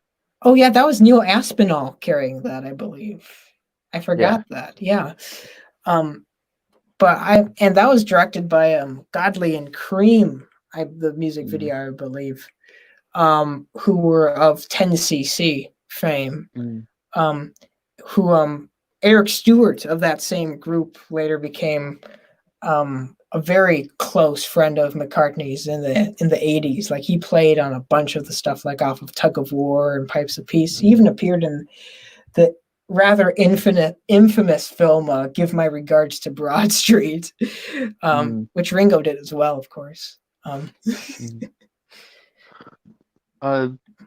Then there's always the John Lennon written track, but performed by Ringo, I'm the Greatest, which had George Harrison on guitar, John Lennon on backing vocals, and Ringo on vocals and drums. And that does sound like a Beatles song there, and it came from the 1970s album Ringo. Oh yeah. And that just has like a wonderful, that like the descending kind of guitar line. Dun, dun, dun, dun, dun. When I have headphones in, I'm tone deaf, but it's like dun dun dun dun dun dun dun dun dun dun dun dun dun dun ba ba ba ba ba. Yeah, it's something like that. I really enjoy that part of it. Off that same album, Photographs, of course, great, but I really like 6 O'Clock, especially the extended version of 6 O'Clock, which was McCartney's song off of that. Yeah, and another Klaatu connection, of course, is Ringo's follow-up album, Goodnight Vienna, with the whole Day the Earth Stood Still thing. Honestly, I'm kind of shocked that we haven't talked earlier, really, more frequently outside of the chat, because we have the Beatles and Star Trek, and those are two big things. Yeah. Yeah. Oops.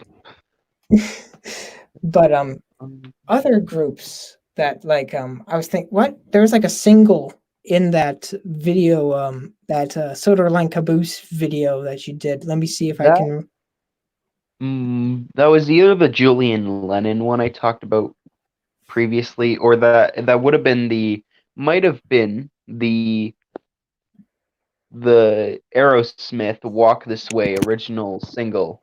That sounds right. I think it was Aerosmith Walk This Way with Uncle Salty on the backside. And I was wondering if that was like a Thomas reference in any way.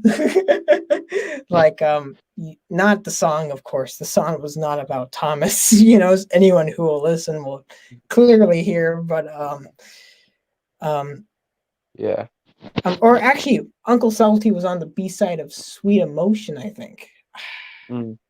Yeah, it was one of those, but I was wondering if you put that in there just as like, oh, it's character from Thomas, I didn't think so, really. I just had those in the background because I needed something in the background, because during that point, I had a Beatles Abbey Road poster in the background, but then that fell over and I just didn't feel like putting it back up. I also had a Beatles like picture I had gotten for Christmas. So then, it had the I had to put something in the background as like, eye candy for the viewer to keep the just as like, an Easter egg, Yeah, something to keep in the back. Of course, if you wanted to be a full-out Thomas Wooden Railway member, you'd need to wear a fedora and a Beatle shirt. So, you always have that available. I'm ready. If I become a Thomas Wooden Railway member, I'm ready, because I have a lot of fedoras, because I'm a pretentious guy, and I have a lot of Beatles shirts because because I'm such a massive fan of the pretty things. I mean, I love the pretty things, but of course that was a joke. Of course, they're. But yeah, I love like that like I don't know if LNERJ70 is going to be back in here. So I guess I'm going to open up to questions as of right now. We might just continue talking about this until 9, I think, and then we might switch over to our next topic. But anyway, if you're watching, I I guess we might need to improvise a little bit. Improv. Yeah. And once again, I want to thank LNERJ70 for being on. If he does rejoin, that'll be fantastic. Honestly, he was great to talk to. Hope to have him on the show again. But if not, then, well, same thing, I guess. Yeah. Which puts the whole Thomas trivia competition thing. You know what? I have an idea for that. I'm not going to reveal it yet, but yeah. So I've got a plan, and you're not in it. You can't catch me, Diesel. Losing your sparkle, huh? What perfect timing. Man, It's cocaine, Diesel. If you snort this, you'll overdose instantly. Since when did this become a cheap ripoff of Blue Midwest Mysteries? I mean, that's like stuff that they were talking about over there. It's like, okay, let's talk about which locomotive on Soder is the most likely to use cocaine. That's probably what the next episode's about, to be honest. I love both of those guys once again, but I'm just joking. I'm just joking. If you can't joke about friends, who can you joke about? Don't worry about it. Talking about things that are coming up, I didn't mention this in the opening because I usually limit it to things that are coming in the coming week. But I'll mention these two things as well. On the 22nd, we have Roberto's Records Air Checks, which I am contributing to partially because I always do the surveys for that. I love that show because I love music. And if you are a music lover, much like both of us, then you're going to want to check out Trackside Tunes on the 24th of July. Well, that's what it says on the schedule. I don't know. Yep, it's coming out then. I unfortunately won't be able. I will be leaving to go visit my relatives, and I won't have access to the internet. So unfortunately, I won't be able to watch people's reaction to that. But hopefully Bailey will be there, and when I come back, I'll definitely check out what some people have to say. Yeah, and the good thing is that now we have comments back. I know it's funny that we're still bringing this up. Did comments come back to the channel like 2 months ago now or something like that? And we're still like, wow, there's still there's still comments in the chat. That's new. Yeah. But anyway, if you are a fan of what we're talking about, of music in general, and especially Thomas music, make sure to check out that show because it's always a blast. But yeah, I would say it's a blast talking to you, but we're going to probably keep on talking. The time is 9 p.m. right now, and we're going to open up questions with the audience now. We have just about half an hour left, but for about maybe like 15, 20 minutes or so, let's talk about Thomas and the Magic Railroad, which, as I mentioned earlier, is going to be celebrating its 20th anniversary tomorrow. Next year we can reuse the TWR catchphrase for over 20 years. For over 20 years. For over 20 years, the Thomas Wooden Railway. Honestly, Josh, he's, the thing is that I sometimes feel bad that he gets memed, like, because there was that and there was track chat and all of that.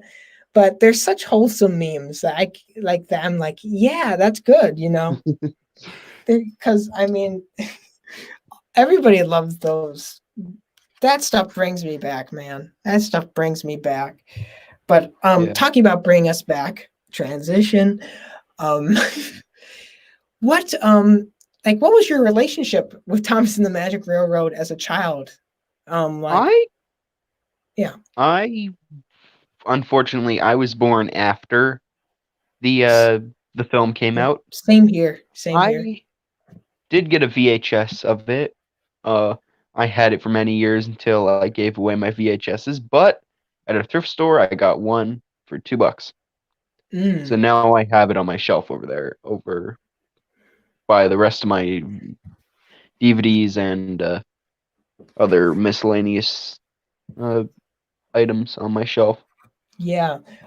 Like I was always the DVD kid. I like had everything on DVD except for those 2 tapes, Cranky Bugs and Steamies vs. Diesels. Wow, Yeah. tune into Late and Live where I say the same thing 5 times. What did you feel about it? Did you like, was it like one of your favorite movies as a child, or was it just like, oh, it's Thomas? You know, was it one or the other, or do you not remember? I think it was a little of both. I enjoyed the film for what it was, because it was Thomas, but at the same time, I think I enjoyed just the plot, like even if it does have plot holes. I mean that stuff was groundbreaking for me to see because it's Thomas, but you have all these other special effects that you usually wouldn't see until like later seasons. Oh yeah. And that was one of my first introductions to the whole concept of Shining Time Station. It was like, honestly, once again, I said this, is that until about this last week, because I'm reviewing it,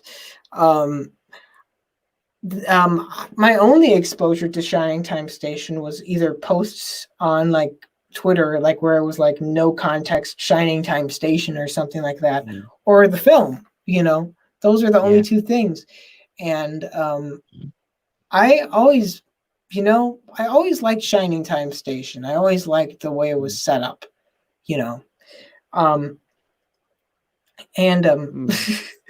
So now that translates to, what are your thoughts on it now? What are your favorite parts? What are the parts that baffle you the most, or anything like that? I mean, honestly, to sum it up, it's a fun time waster. When I mean, what I think I have less fun with the film now, but more with like people memeing the crap out of it and making YouTube poops. And this year, since it was the 20th anniversary, there's a guy who's doing a YouTube poop collab of the film. I won't spoil my entry because I took part in that. Oh my. And if you know me not as a TWR user, you probably either know me as from my music alias, Sudrian Vinyl, or my YouTube poop channel. Yeah, he's very prolific. You should check out his stuff. That is basically the place where I don't hold back on my comedy and my basically I kind of gained the sort of WTL network sort of comedy where I like very sophisticated edits. And if you've seen the Birdie video on my Twitter, I won't spoil that. Just go to the pinned comment on my Twitter and just watch that video. Oh, taking that infamous. I did that on my phone in 3 days. Man, that's ambitious. So do you do all of your editing on your phone? Yeah, some people do say it. Some people might call it a hindrance, but I think of my phone as being just enough. I feel like I'm confident on my editing software on my phone, and I've done like YTPs of like I've done a bunch of Thomas ones. I've done a few Fireman Sam ones. One of the show called Study & Co. I did have plans to do I did one on the game. I did 2 of Wallace and Gromit. And the one I'm most proud of is my Return to Castle Wolfenstein parody. If you don't know what Wolfenstein is, it is a game series that is basically launched the first-person shooter genre, brought it into the mainstream. And it's a World War II one, so I took the concept, and I'm like, what if and since the protagonist in that game is silent, I thought I could translate that to Gromit, because Gromit barely talks, but he's smart. Gromit's quick thinking and has a strong sense of justice, so I thought I could apply those characteristics to Gromit and sort of create this, and that took me like 2 to 3 months to edit for an 8-minute long video.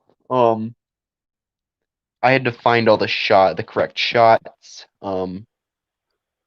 There's an online thing that helped me out with masking. Mhm. I had to figure out the sound effects, the visual effects, basically all that. And I was working on that at the same time as doing sort of the Thomas the Magic Railroad Mhm. collab entry, and the thing called the 20-minute YouTube poop challenge. Oh wow, yeah. Um, I think I heard something about that. Yeah. Believe it or not, we were talking about Lemmy a while earlier. Believe it or not, I think the the thing that actually of his that really riled me up and got me passionate about doing a project most of all was his YouTube poop called Percy is a Gangster. Because did he then delete this? no, Because I want to see this now. it's still on there. Because that inspired me to do absolutely horrible YouTube poop of my own. That's not that bad, but it's I could have done it better now. Called I did a YouTube poop of Heroes, the famous Thomas episode. And that was directly inspired by Lemmy's video. So This is the gangster. Percy is a Gangster is my favorite episode of Lemmy series. Once again, I'm sorry. Why am I apologizing? I don't know. We're all having fun here. If I was on Blue Midwest Mysteries, I could get away with all of this. I mean, heck, Except for even the Tom and aquarium cars. yeah.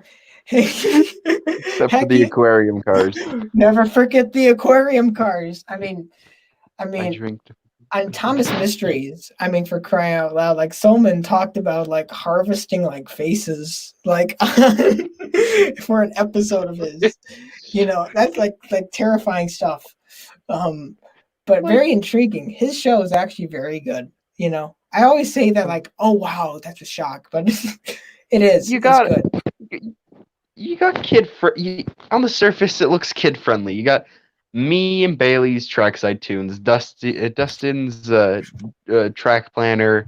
Then you get and then you also have like a character gallery, which might touch on some stuff, like, but it's not bad. But then you get but then you get into the knee deep in the nitty gritty with Midwest Mysteries and Thomas Mysteries. Man, Soto Streets and statues better not go like dark web. Oh yes, here's a statue of Sir Topham Hatt. Did you know this was erected in 1907? Oh dear. Oh dear, I don't want the show to get BBBBB. canceled. Yeah. Sorry, I love you, Ted, but it probably wasn't the best time to start up that series. I don't know. Dear. Man, let him do it. Let the guy do what he wants. He's a veteran after all. A veteran of the what conflict was he in? I don't know. I would say Jack's War, but I don't think that. Oh dear, that was. We were supposed to be talking about Thomas and the Magic Railroad. Instead, we're talking about all this, and yeah. once again, you don't want to. That's one thing I'd say is, um, yeah, I can't wait for the next Blue Midwest Mysteries though about train cocaine. That's gonna be really exciting. And then the follow-up Thomas get Mysteries. right on that, Matt. And then the Thomas Mysteries episode. Where did the trains get the cocaine? It was obvious. They got it through Fergus. Yeah, through Fergus. Fergus from the cement works, but the cement works is just a cover. Oh dear. Well, but this went off the rails. Well, oh wow, we're on Thomas, the Tank Engine Community Radio. So off the rails, that works with our theme. We are now officially talking about Thomas once again, which brings me to back to Thomas and the Magic Railroad. Is it just me, or do you always, like when you're watching the film, forget that dang it. Don't you always just dang it? But one thing I always forget is that during the film, like Patch, like is talking to like actually no. I can't believe I'm forgetting this. I'm live. I'm doing a review of Thomas and the Magic Railroad. I'm forgetting this. How embarrassing. Mutt. Patch and Mr. Conductor and everyone else is talking to Mutt, and then somehow we're supposed to believe that the island of Sodor is more magical with its murderous diesel and in group bickering. well, to Mr. Conductor,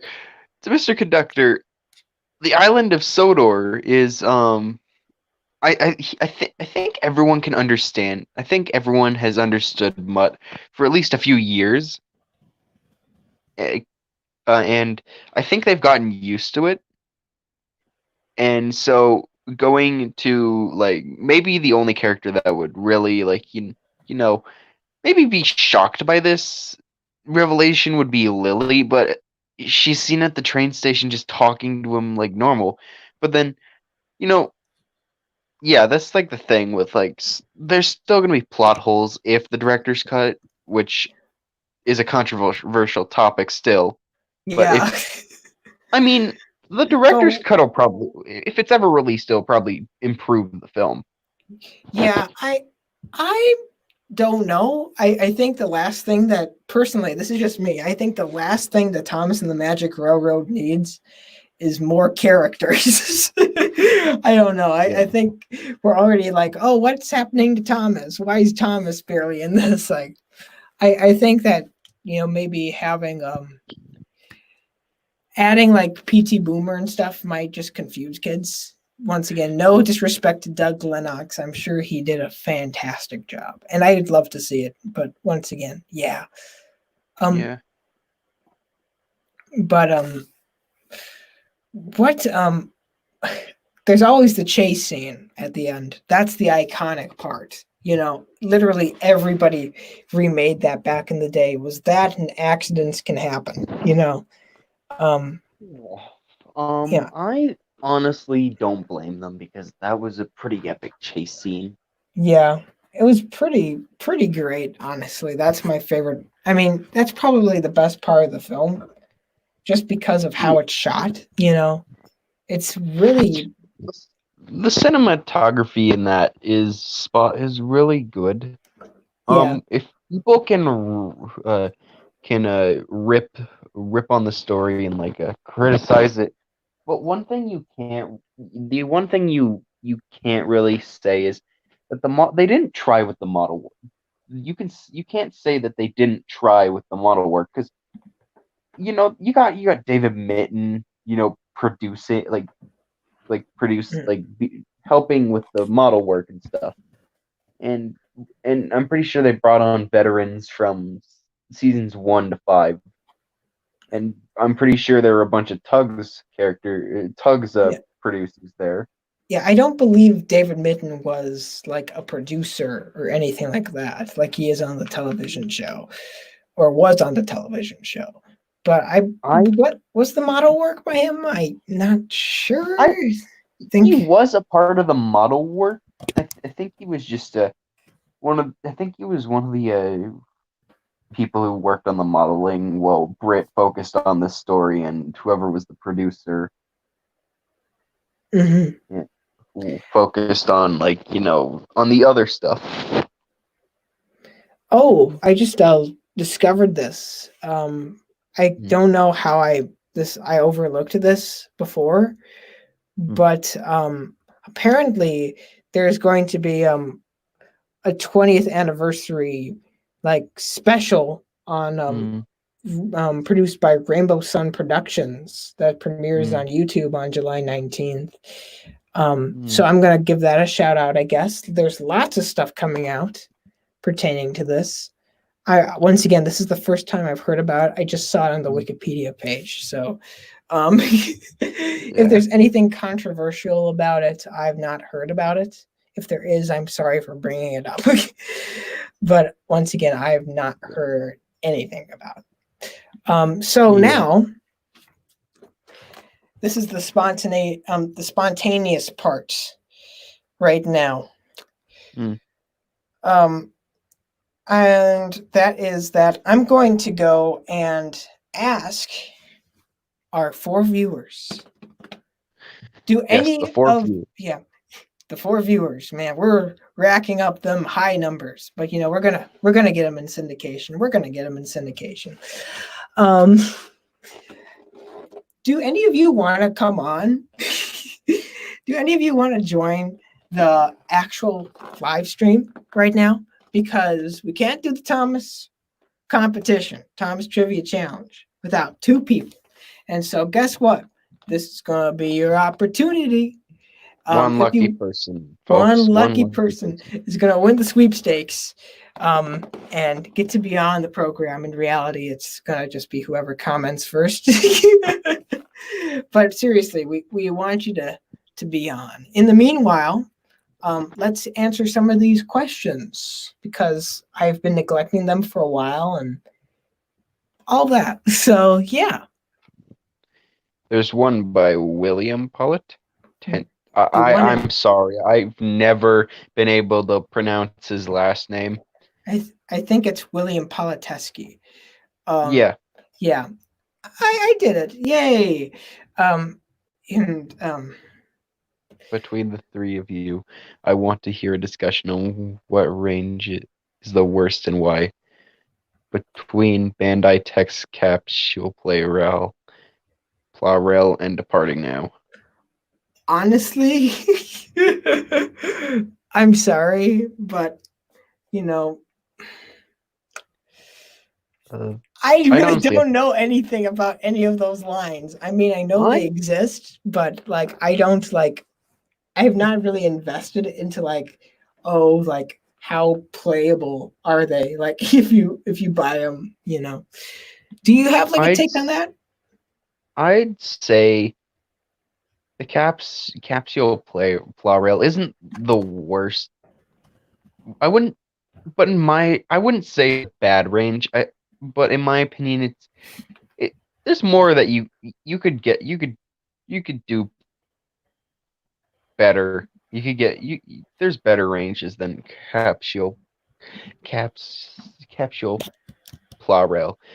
And I mean, then it's always just a matter of opinion, and I kind of see Bandai Text and Departing Now as these 2 brands that they're both equal. They have both strengths and weaknesses. For Departing Now, their narrow gauge engines would probably work for their faces would probably work for making replicas, because they're well done. They're I'd say they're around the size, if not a little shorter than their actual prop counterparts. Once again, sorry. Once again, I'm sorry, Will, that I couldn't have a more informed opinion on this. I just know what I know.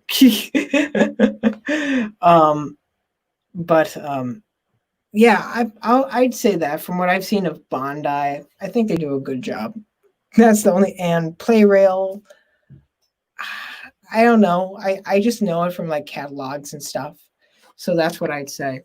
I think the best way I could describe Capsule Plow Rail would be it's a gimmick, but it's a fun one.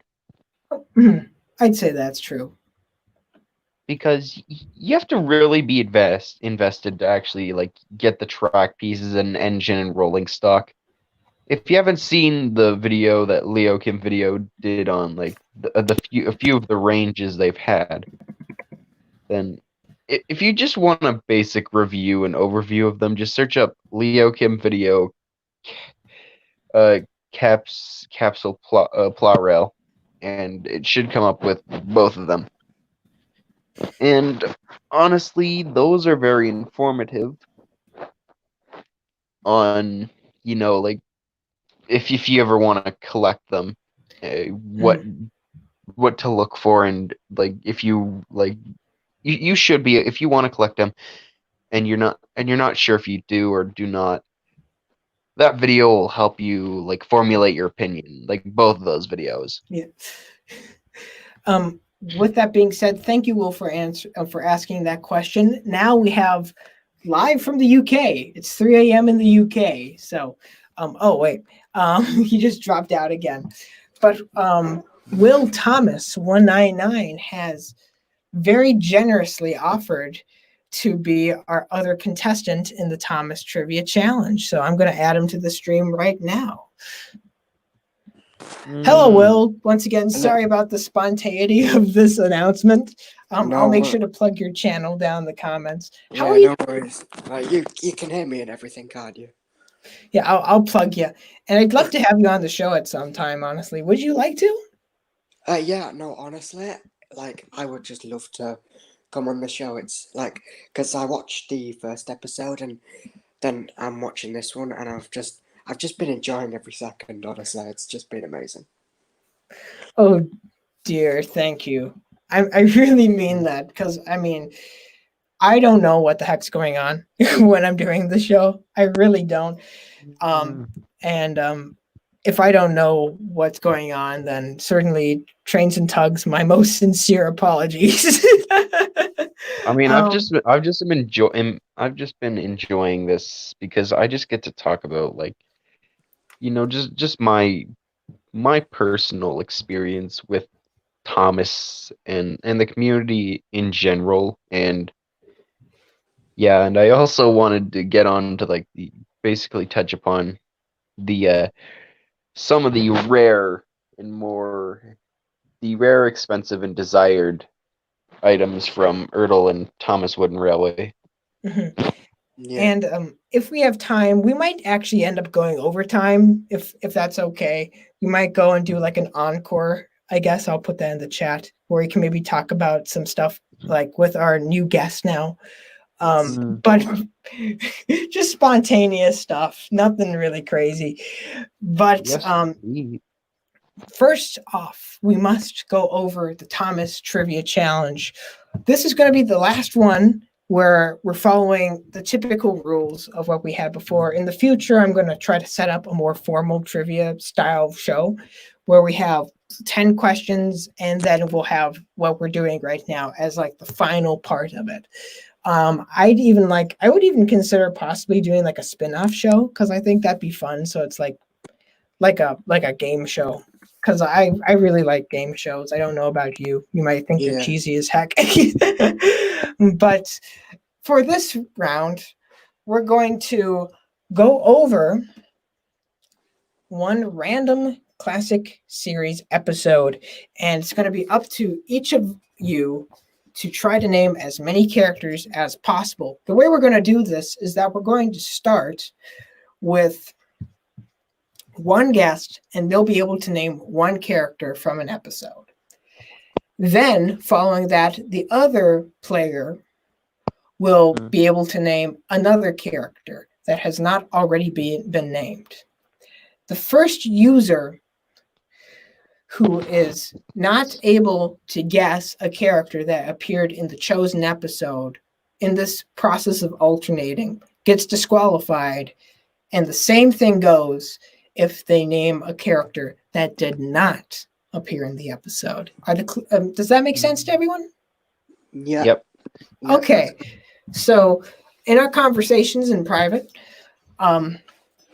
we agreed that season 5 might be the most preferable season, and the one that I believe one of the two that Trains and Tugs was most familiar with. Why am I even saying that? I can just call you James. I mean, you're right. Yeah, because you call you that on your channel. I didn't want it to turn to a situation like Multi's another great guy, but I remember once in a live stream of his, he accidentally revealed one user's personal information, and then he needed to take the stream down. Everybody was heckling him and all that. But once again, Multi, great guy. If you're watching this, keep up the good work. We love you, man. But I was hoping I didn't reveal anything, and I was like, what am I talking about? You say that like in every episode of Tracks iTunes. Okay, but anyway, without further ado, the chosen episode is one of my favorites from childhood. It's called Make Someone Happy. So, good one. It's a good one. So now, I'm thinking of a number. We're doing this a bit different. Being that you, James, are one of our guests tonight, or one of our official planned guests tonight, I'm going to ask you both to guess a number between 1 and 20. And whoever is closest will be able to go first. So, anyway, I'm thinking of a number between 1 and 20, and James, you start. 13. Will? 11.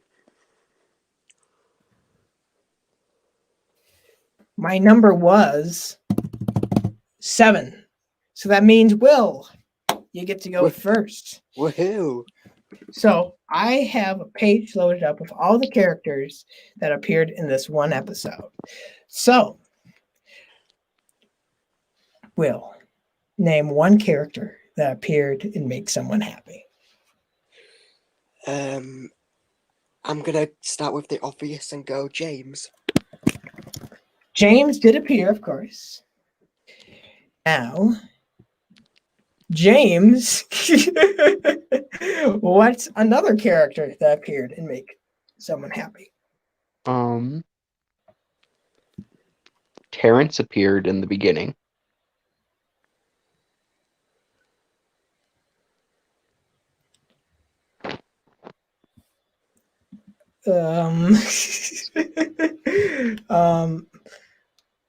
I think, let me check. Yeah, because he said, "Hello, Percy. Nice day for it, isn't it?" And then I did a whole Thomas the Tank Engine theme remix of Terrence saying of it. I call it the Nice Day for It song, or the Nice Day Make Someone Happy. Yeah. I'm not seeing that. I think you might get the episode mixed up. I think you may be thinking of the one episode. I forgot. Oh shoot! I'm totally. Oh crap! I was thinking of wrong episode. That was the wrong episode. I was thinking about the one where Mrs. Kindly's daughter is getting married. You could have said Thomas, for crying out loud. Yeah. Well, I wanted to. You could have said Mrs. Kindly. You could have Mrs. Kindly. Okay. Don't you try to fix this. You lose. Good day, sir. I understand. Well, I didn't. Okay, cut me some slack. I was thinking of the wrong season 5 episode. Oh dear, I'm sorry, but I. Okay, I lose. You win, Will. Congratulations. Thank you.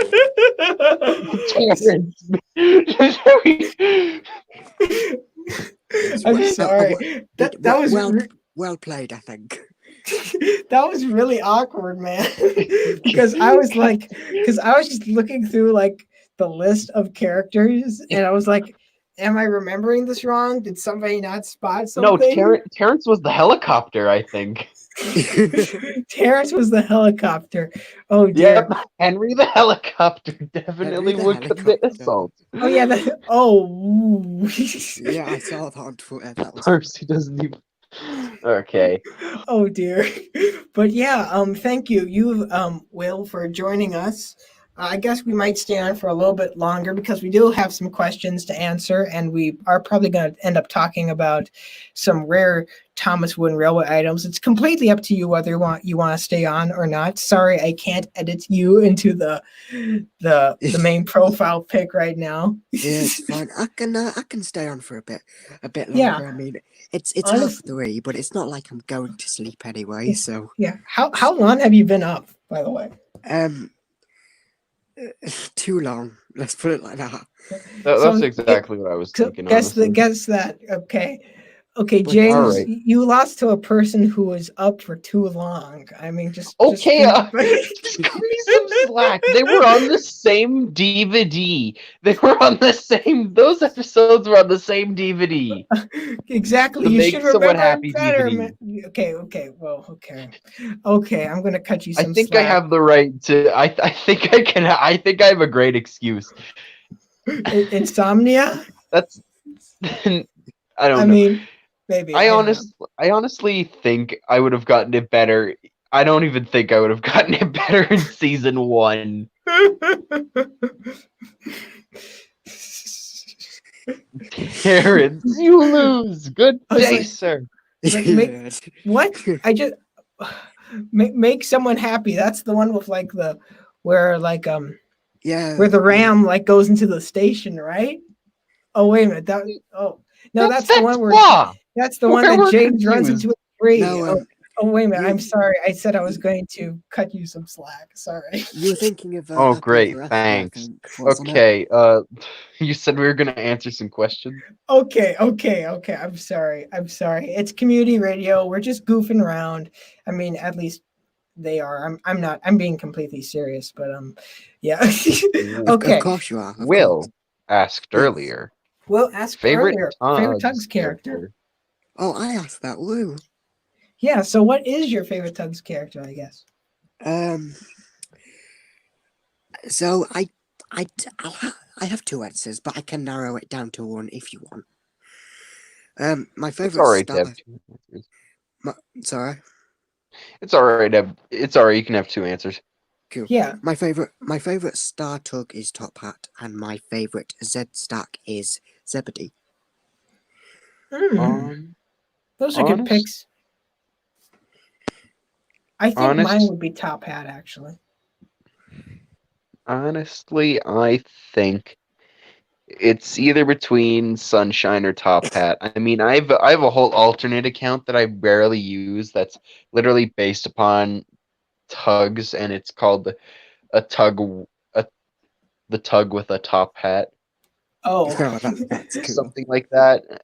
I mean, I was planning on leaving my regular channel for a while to focus on tug stuff, and then I didn't. So, I mean, Top Hat's probably the character I'll go for. So, are we a bit unanimous on that? I guess that we all love Top Hat. Yeah, Top Hat's character. Top Hat's character is just a snobby upper class British person. But he still does do his work. He just complains about it a lot. Yeah, I mean, I guess like dang it, who's I need to look this up now. He's dang it. Like he's like the Thurston Howell III of like the Tugs universe, like from Gilligan's Island. I don't know why that's my frame of reference. But he has that whole like uppity kind of thing going on. And with that being said, it looks like we have most of the questions answered.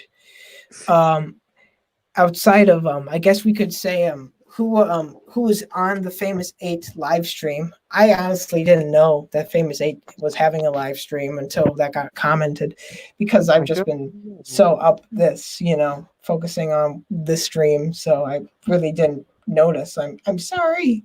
Sorry. Love Famous 8. But That's all right. yeah. But now let's just I'm just looking through what are said to be the top 10 rarest Thomas Wooden Railway items.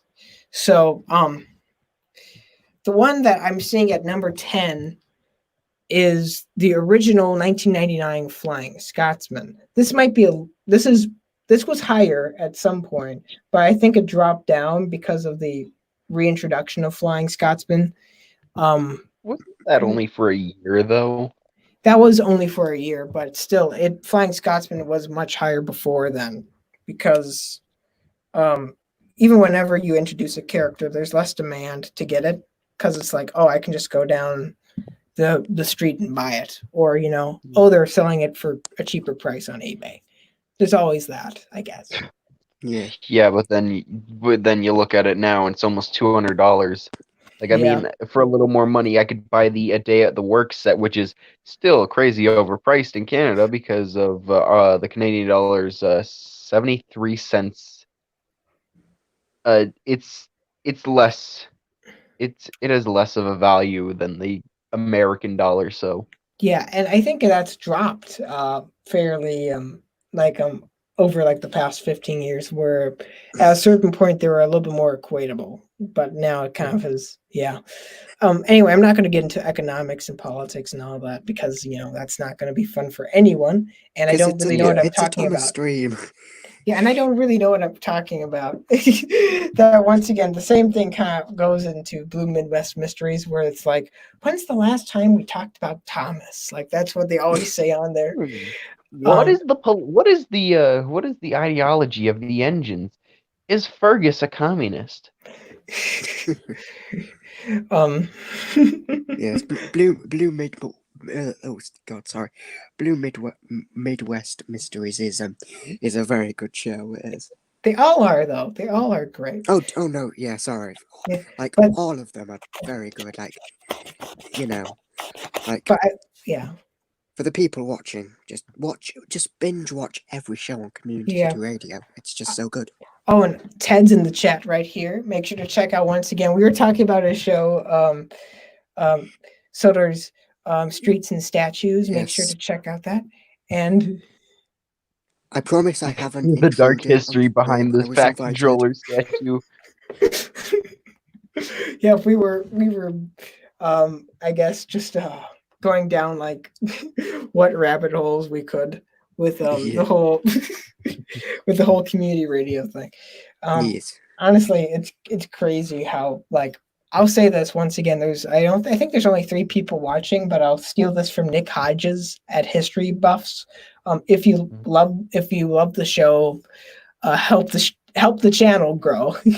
So that means subscribe, like, share, do whatever you want. And after this is uploaded, I'll make sure to put timestamps down in the description. Anyway, back onto the list. We'll go through this fairly fast, because I don't want to keep anyone up for any longer than they need to, and I don't want to bore any more people online. Number 9. Well, not bore, but for a lot of parents, I know, like, it's like, oh, it's this time, and you should probably be in bed. And I don't want to alienate anyone. Gotta go to bed. Yep. At number 9, we have the 1998 Knapford Express coach. So I once again, I don't have much perspective on this. So if you own any of these, then I'd probably say it'd be great, like, just to say, I have these or anything like that, because I've known from watching old Keycrate reviews, like way back in like 2012 or so, that he was like saying, oh, I can't believe I found these Knapford Express coaches for this price. And so I know there is like a bit of like a great A demand demand. for that. Yeah, I mean, I don't have a lot of rare TWR items, to be honest with you. I have a few rare-ish ones, but I don't know. Let's just go down the list and see, Yeah. really. Number 8, Ada, Jane, and Mabel. I guess that's a little bit expected because they're actual characters and they're railway series characters at that. Characters So Yeah. there's always a high demand for that, and they also were, when they're also just hard to come by at this point. Yeah, Yeah. because of them being, basically railway series only characters, unless you want to count the kid. I don't even know if you want to count, like, maybe the trucks were their spiritual successor. I don't even know what I'm talking about. Yeah, like But I know, like in like what's the episode like where damn, this is the season 6 episode. Now it's my time to get no slack, but the one where Duncan has like the organists and he's pulling like those Oh, yes. faulty whistles. That's it. It's like Yes. those like I guess what would you say, passenger carts. I guess you could say those are like the spiritual successors, as you were saying. yeah. Number 7 is the 1998 Sad Face Henry. The website I'm looking at is not very good because all it says is 1998 Sad Henry and Tender Train, Thomas Wooden Track retired, extremely rare, giving me lots of information to work with. Well, of course, it's going to be rare. It came with the Henry's Tunnel, which you can buy it separately. So Yeah. it's remember, we got to call it by the official community name for it: Clinically Depressed Henry. Oh, yes. Clinically depressed. Oh, yeah. Number 6, we have the Silver Bay cargo ship. Yep. That is pretty. I've heard like I forget who it was, but there was somebody like in our Skype group who just like was like, I'm gonna get the Silver Bay cargo ship by the end of the year if it's the last thing I do, and then they ended up like paying a pretty fair price for it, like in size. I mean, fair, maybe not fair in not fair, but quite sizable. Yeah. I mean, if he got it for $100, I mean, no, that's. I mean, if it was like a big old lot with like, secret wife, the seller not knowing they have a white face there, then it's a great deal. Yeah.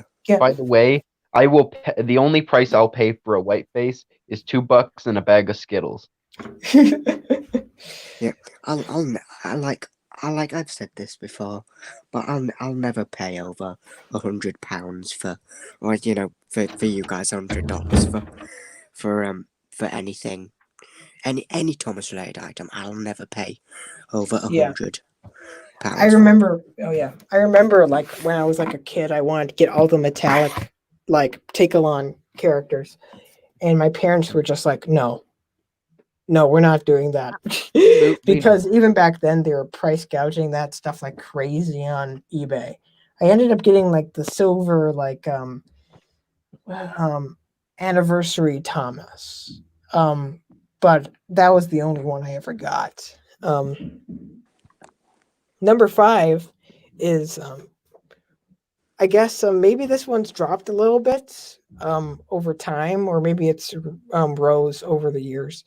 But it says that's been updated as late as 2020. The Whiteface Troublesome Truck, 1998 Whiteface Troublesome Truck. That's what it says. The most recent lot I've ever seen the most recent time I've seen someone sell it is the highest price I've seen is $5,000. Yeah, I saw that. Yet somehow Ted got 2 for like at a train show for like $5. It's like, come on, man, why can't we have that look? You know what? I think that this might be inaccurate to now. I think that they said that they updated the list, but it's not, because this is actually looking a lot more like the 2014 list of the most like rare items. So I guess that's kind of cool too. We're looking into the past. Ever since, I think around the time people were, most of the quote unquote top trains were getting their white face troublesome trucks, Mhm. Yeah. they were starting to realize, hey, this thing is rare. Oh yeah. And if I ever came across it, I mean, I would buy it. Don't get me Yeah. wrong, but you can get better stuff. I mean, if I came across it in like a flea market or a thrift store for like, like in like a big old lot of like wooden, like a big old bag or box of wooden railway stuff, maybe let's throw in like let's throw in like one of the most popular items. Let's just throw in, I don't know, like a Gordon or so, or Percy. I'd still buy it, honestly. Yeah. But yeah, Whiteface is really infamous. I remember, I'm not exactly sure about this, but I remember there was a certain incident where I was invited to a Skype call out of nowhere, like way back, like right after like Ted and Rob met up for like the first time. And and there was something that went on with a certain white-faced troublesome truck that's become a little bit infamous, so I won't discuss it here. But it was let me just say it involved gasoline. I'll put it that way. Did someone burn a white face? Controlled gasoline. Okay, I'm gonna move on with I'm confused right now. But yeah, these next 4 picks really hint to me that this is an older list, because at number 4 we have the old style Sir Topham Hatt car, that being the yellow one from 1994, which I think that's dropped in price. Yeah, it's still rare, but I think that now, because of especially how much the troublesome truck, and in some ways, one of the number 1 on this list have been kind of blown out of proportion. The old style Sir Topham Hatt's car, people are like selling it online, being like wooden toy car, and not really knowing what it is, and then you can get it for a pretty low price. Number 3, we have the Black Wheel Terrence from 1992, flat magnets and staples. I could make a Black Wheel Terrence in like 3 seconds. Just watch me. Yeah, I know. But could you make it? Right now, could you make it a 1992 Terrence with flat magnets and staples? No, you couldn't, because guess what? It's 2020. There you go. I got you once again. What's up with you and Terrence tonight? I mean, just okay. First of all, no one would really care for the Terrence unless they're a die-hard 1992 like early wooden railway collector. Yeah. I mean, I respect you. That's your favorite era. I like the classic era and a bit of the 2003 stuff. Yeah. Yeah. But it's not my cup of tea. Okay. I get that. I mean, I don't know. It's just a Terrence, isn't it? Like, I mean, any Terrence is fine, isn't it? Like, it doesn't matter if it's the old version or the new version, because at the end of the day, they're all Terrence. Yeah. They haven't really changed that much. Yeah. I'll admit that. If something broke, don't fix it. I think we're getting some confirmation on this. Oh no, Ted, what'd you do? Okay, anyway, on to number 2, but actually before I say that, I will say that this list is actually giving me like for some reason it's giving me heavy Donald Douglas vibes. Do any of you remember Donald Douglas? It was like a review channel from like way back, like when I first became active once again in the community around 2012, 2013. Had a lot of his stuff featured on wooden railway forums, and really funny reviews actually, before they got rid of the annotations. So now you can't really, like, he put like a bunch of jokes in the annotations of the videos. But of course, since they got rid of that, they're not there anymore. But yeah, I really miss his style of reviewing. I recognize the name, but I can't quite picture it. But I think I have watched. I'll put the link in the chat right there to his channel. If any of you want to get a little blast from the past, and Ted agrees with me, that channel was the best. So here first. Go wrong with Ted. Yeah. Yeah. But number 2, the Crosby Station cargo truck, which that's dropped, I think. Yeah, I'd say that's dropped. Yeah, because I even now I'm seeing like at the bottom they have links to like items that are being sold. Actually, right now it does look like it's a bit more pricey. I'll admit that. I'm seeing like $69.99, $75.99, $79.99. So, once again, I'm not in the loop. But now let's compare that to the offers they're having for Sir Topham Hatt's yellow car. $60, $30, and $50. And those are the people who know it's Sir Topham Hatt's car. To some people, once again, they don't know it's a Thomas item. They're not going to waste time knowing it. They just kind of want to get it out of the house. So they're just going to be like, wooden yellow car. Just for sale. I'll pay you to take it, okay? Yeah, yellow car, Thomas toy.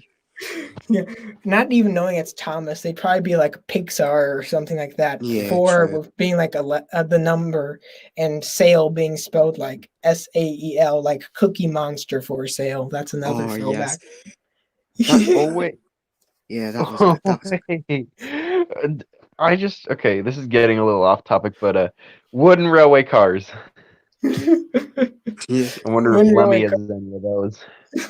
Man, honestly, I rewatched the Cars movies recently, and I'm sorry, Lemmy, but I'm never going to be as big of a Cars 2 fan as you are. I'm honestly, once again, I feel so good for you, because you can really love one movie, one more movie than I can, and that makes me feel really bad and cynical. So I'm gonna send you some nasty direct messages about how angry I am at you for liking something for completely valid reasons. But with that being said, I did watch the first Cars, and it's really nice and atmospheric. I was surprised because it gets a bad rap, but maybe it's just because I'm a Paul Newman fan. I don't know, but I liked the first Cars, and from what I recall, I liked Cars 3 too. I didn't love it, but I liked it,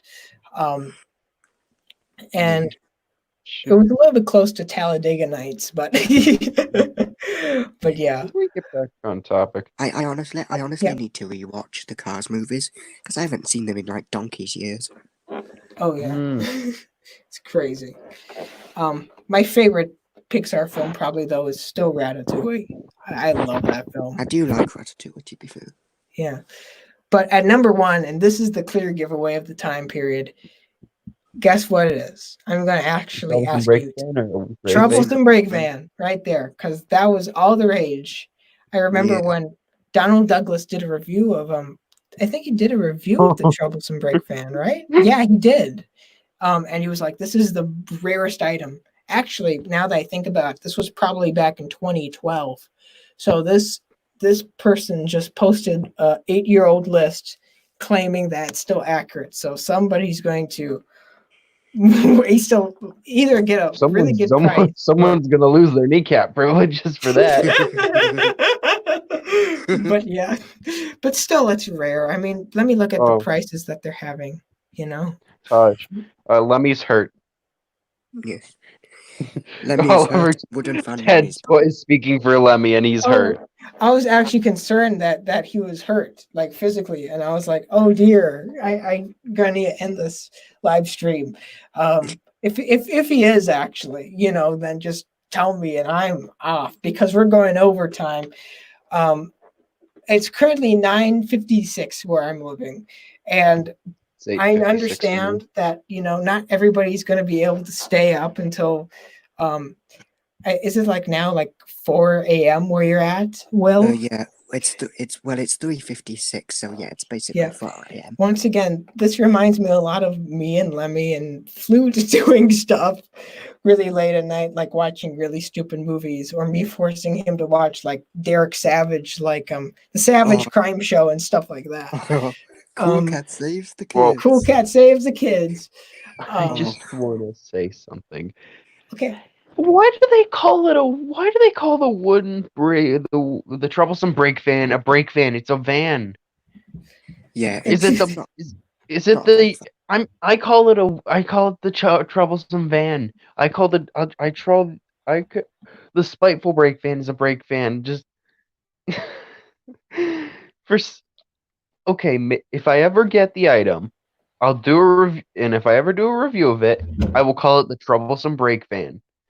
But in any other case, I will call it the troublesome van because the spiteful brake van's a brake van. That is a Yes. van.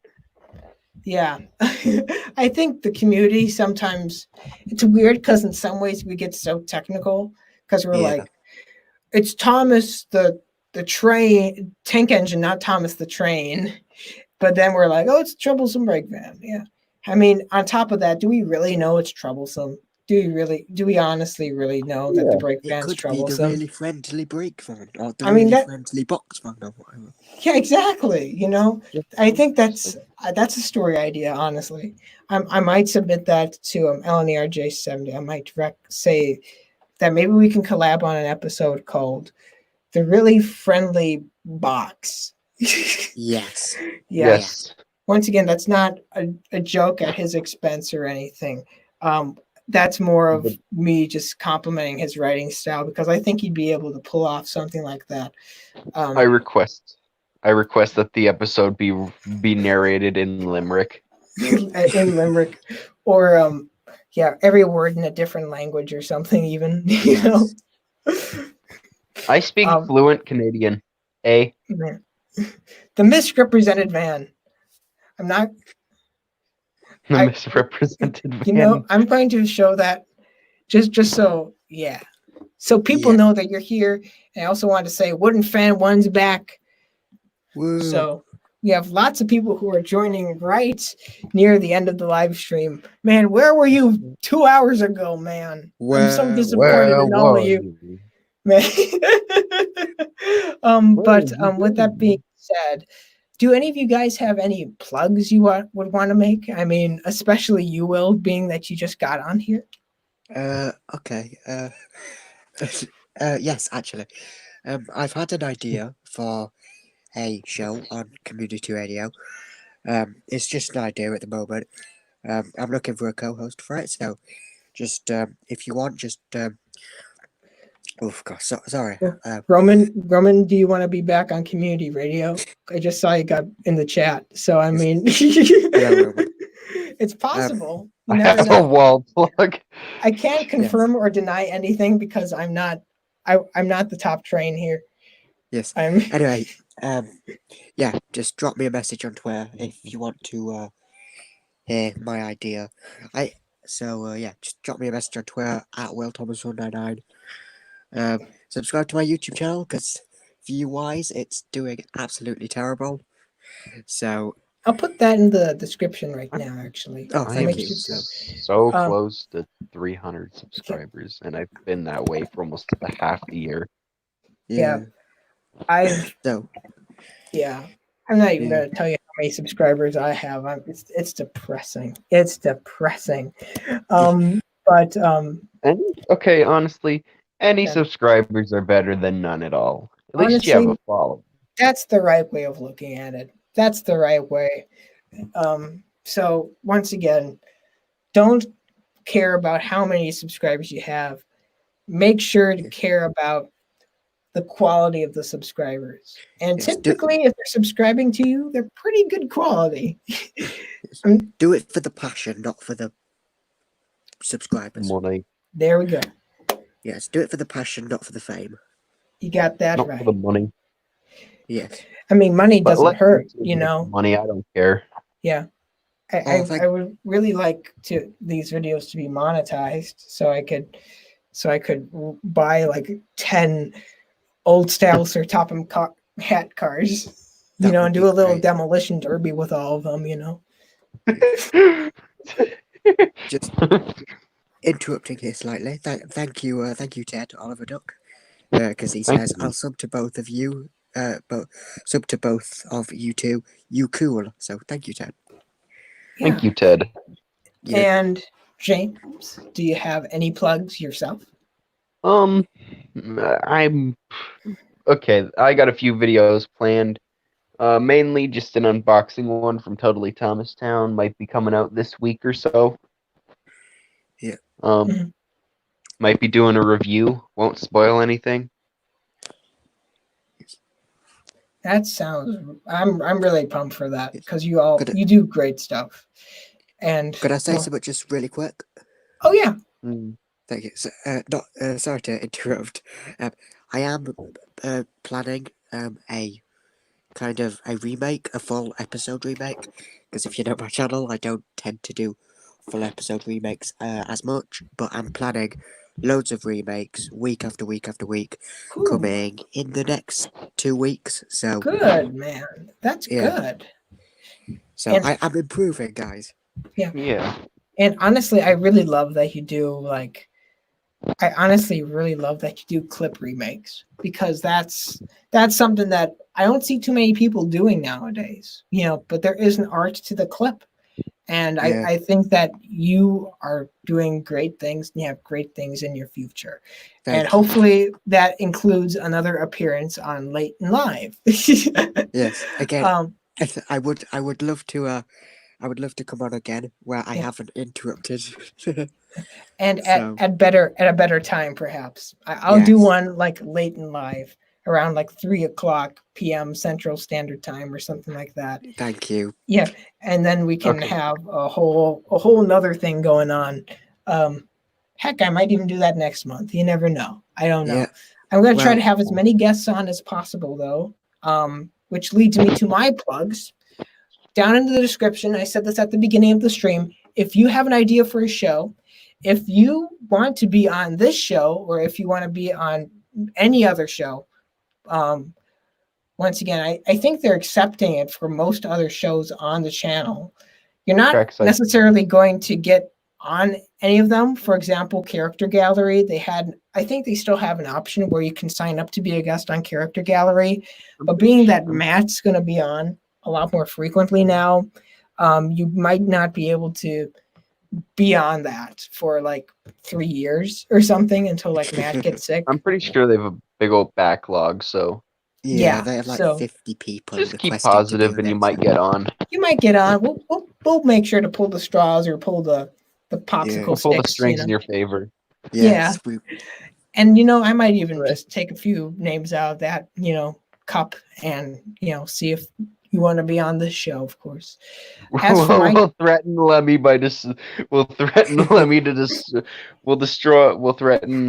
to destroy every copy of Cars 2 DVD. And that should get you on Character Gallery. Yeah. Don't worry, Lemmy, we're just joking. Like that reminds me of like that scene of like SpongeBob, like when like he's getting like his like star removed from like the good like noodle board, and he's like, I'm a good noodle. That's the equivalent. It's like, please spare my Cars too. Once again, this is affectionate. There's nothing mean here or nothing intended. Nothing malicious going on here. Yeah, we're just having some fun. Yeah, but if you do have any concerns, I guess this kind of ties back to what I was saying at the beginning of the stream. If there's anything you want to talk about, don't feel any shame about it, okay? Because there's lots of people here who are going to be very kind, very supportive, and we're going to get this figured out. We've dealt with lots of things. We had a group of people in this group in this community code who unironically called themselves the Confederate Thomas Wooden Railway Community. So I mean, I remember reading about that and laughing my butt off because that is one of the single-handedly greatest and worst ideas ever.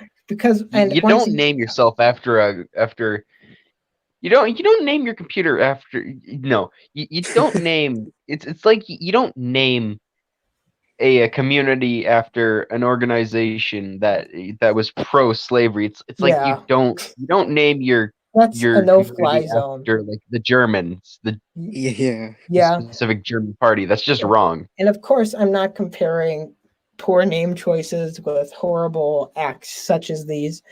But many people see things like this being like, oh, that's something easy, to deal with. That's something easy to conquer. This is a much more difficult, nuanced issue. It's going to be so much harder to deal with it.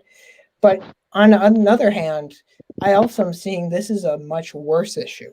So imagine how easy it's going to be dealing with this compared to other things. I'm a cynical optimist, so I have a little bit of both. I'm a constant. I'm like what's the term? I contradict myself. There we go. But Honestly, I I'm the truly same. believe that if we keep on talking about it in an open fashion, we'll be able to deal with it, and we'll be able to conquer it. Okay. On a much more lighter note, make sure to check out my channel for the upcoming Thomas and the Magic Railroad review. Make sure to check out actually James and his contribution to the Thomas and the Magic Railroad YouTube poop special. Make sure. Okay. If you want to join, the collab's still open. Just go to the channel or just go to the channel. I mean, you'll just there's it's on a channel called Orbanom. Okay.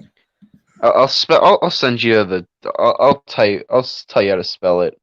But yeah, he's a basic rule set list in on the in the description. He has a whole Discord server set up for it, and yeah. Man, that sounds like lots of fun. Yeah, I was gonna say a bunch of the big names are joining, like the Real Xbox Nerd, WTL Network, just to name a few.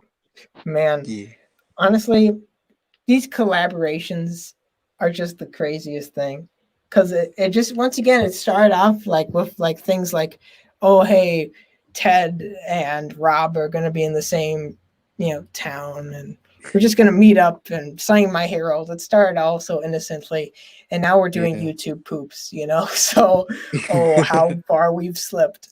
But I would like. I mean, it's always. But I would like these. Yeah. All these meetups are just for. Oh, sorry. Yeah, you go. I'm sorry. Oh, I'm sorry, but I'd like to contribute to that slip in this fashion of being the destruction of high art. I'm all for it.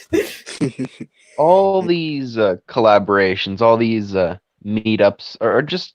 It just shows that, it might seem like we're all toxic, but we're all friendly here.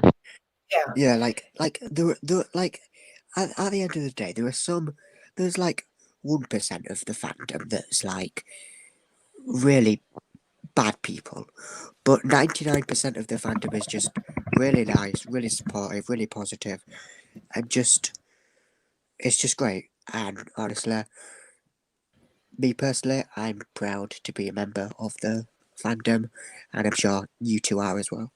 Oh yeah, honestly, there's so much love that you just don't hear about. And I just like to highlight that. Additionally, I want to just mention one more time, LNERJ70.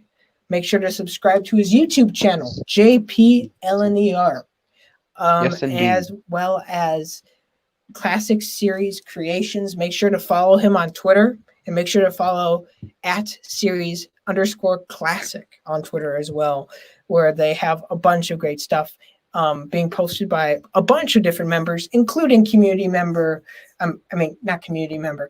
radio member, Train King James. So the other James. I want to thank everyone who helped make this show. He's one of the lads, man. Oh, he's great. He's great. Yeah. I'm honestly kind of jealous that he gets to host Thomas battles because Yeah. that's such a good gig. That's such a That was good gig, but it couldn't go to a nicer guy. It really couldn't. Yeah. Honestly, he's great, and his series is great, and everything is just great. Oh yeah, make sure to check out his series. I'm sorry I wasn't able to talk. We were going to talk about that a little bit in here, but quite frankly, I decided to do an executive order and stay away from the current news as much as possible, except for the really immediate stuff, because I didn't want to be like, I didn't want anybody to misspeak, or anything like that, because this is a tough time in the community, but it's a good time. It's a good time because good things are happening. These bad things, we must remember they happened in the past. And now we're talking about, everybody knows about, and guess what? People are going to be looking out for it. So that's a good thing. I remember when, this is what Ted said. I remember when we were starting again, when MPS did not want it, the idea of giving it to James came in my head, and I recommended it to him. Good choice. Good choice. Oh, that's a really good choice. Yeah, and once again, one more time, I'm going to post this in the chat on the official community radio channel. I'm going to say, bring back 2000 MPS bring videos. back MPS videos. I was wondering if it was 2002 or MPS. Okay, there's nothing you can do about it. It's posted on the channel. There we go. No holding back. No holding back. Yeah. And I'm sure Also, I recommend the video Mr. MPS rants about Mr. MPS. Apparently Roberto made that, and that is just that is gold. Yeah. Man, that's great. But anyway, I want to just thank all three of my guests for being on the show. I wish them all a wonderful sleep, a wonderful week, and great luck in the future. So anyway, thank you all for being on, and hope to talk to you all again very, very soon. Yeah, thank you. Yeah. Goodbye. Okay, now we're going into the closing credits of the show, where my computer doesn't work, it appears. See, look, there's my mouse right there. Okay, so I'm going to just say some dumb stuff. I don't know if anybody else is in the call or not. So yeah, woo, this is fun. Yeah, really professional of me. Okay. Any dumb things you want to say? My favorite season. I'm the season in my Twitter bio. It says I'm the season 9 guy. So peace and love, everybody. Peace and love. Yeah, Ringo had his 80th birthday parade not long while ago. I'm sending you this message with peace and love. I'm warning you with pieces of chicken. And all I want to do is boogaloo. Hey.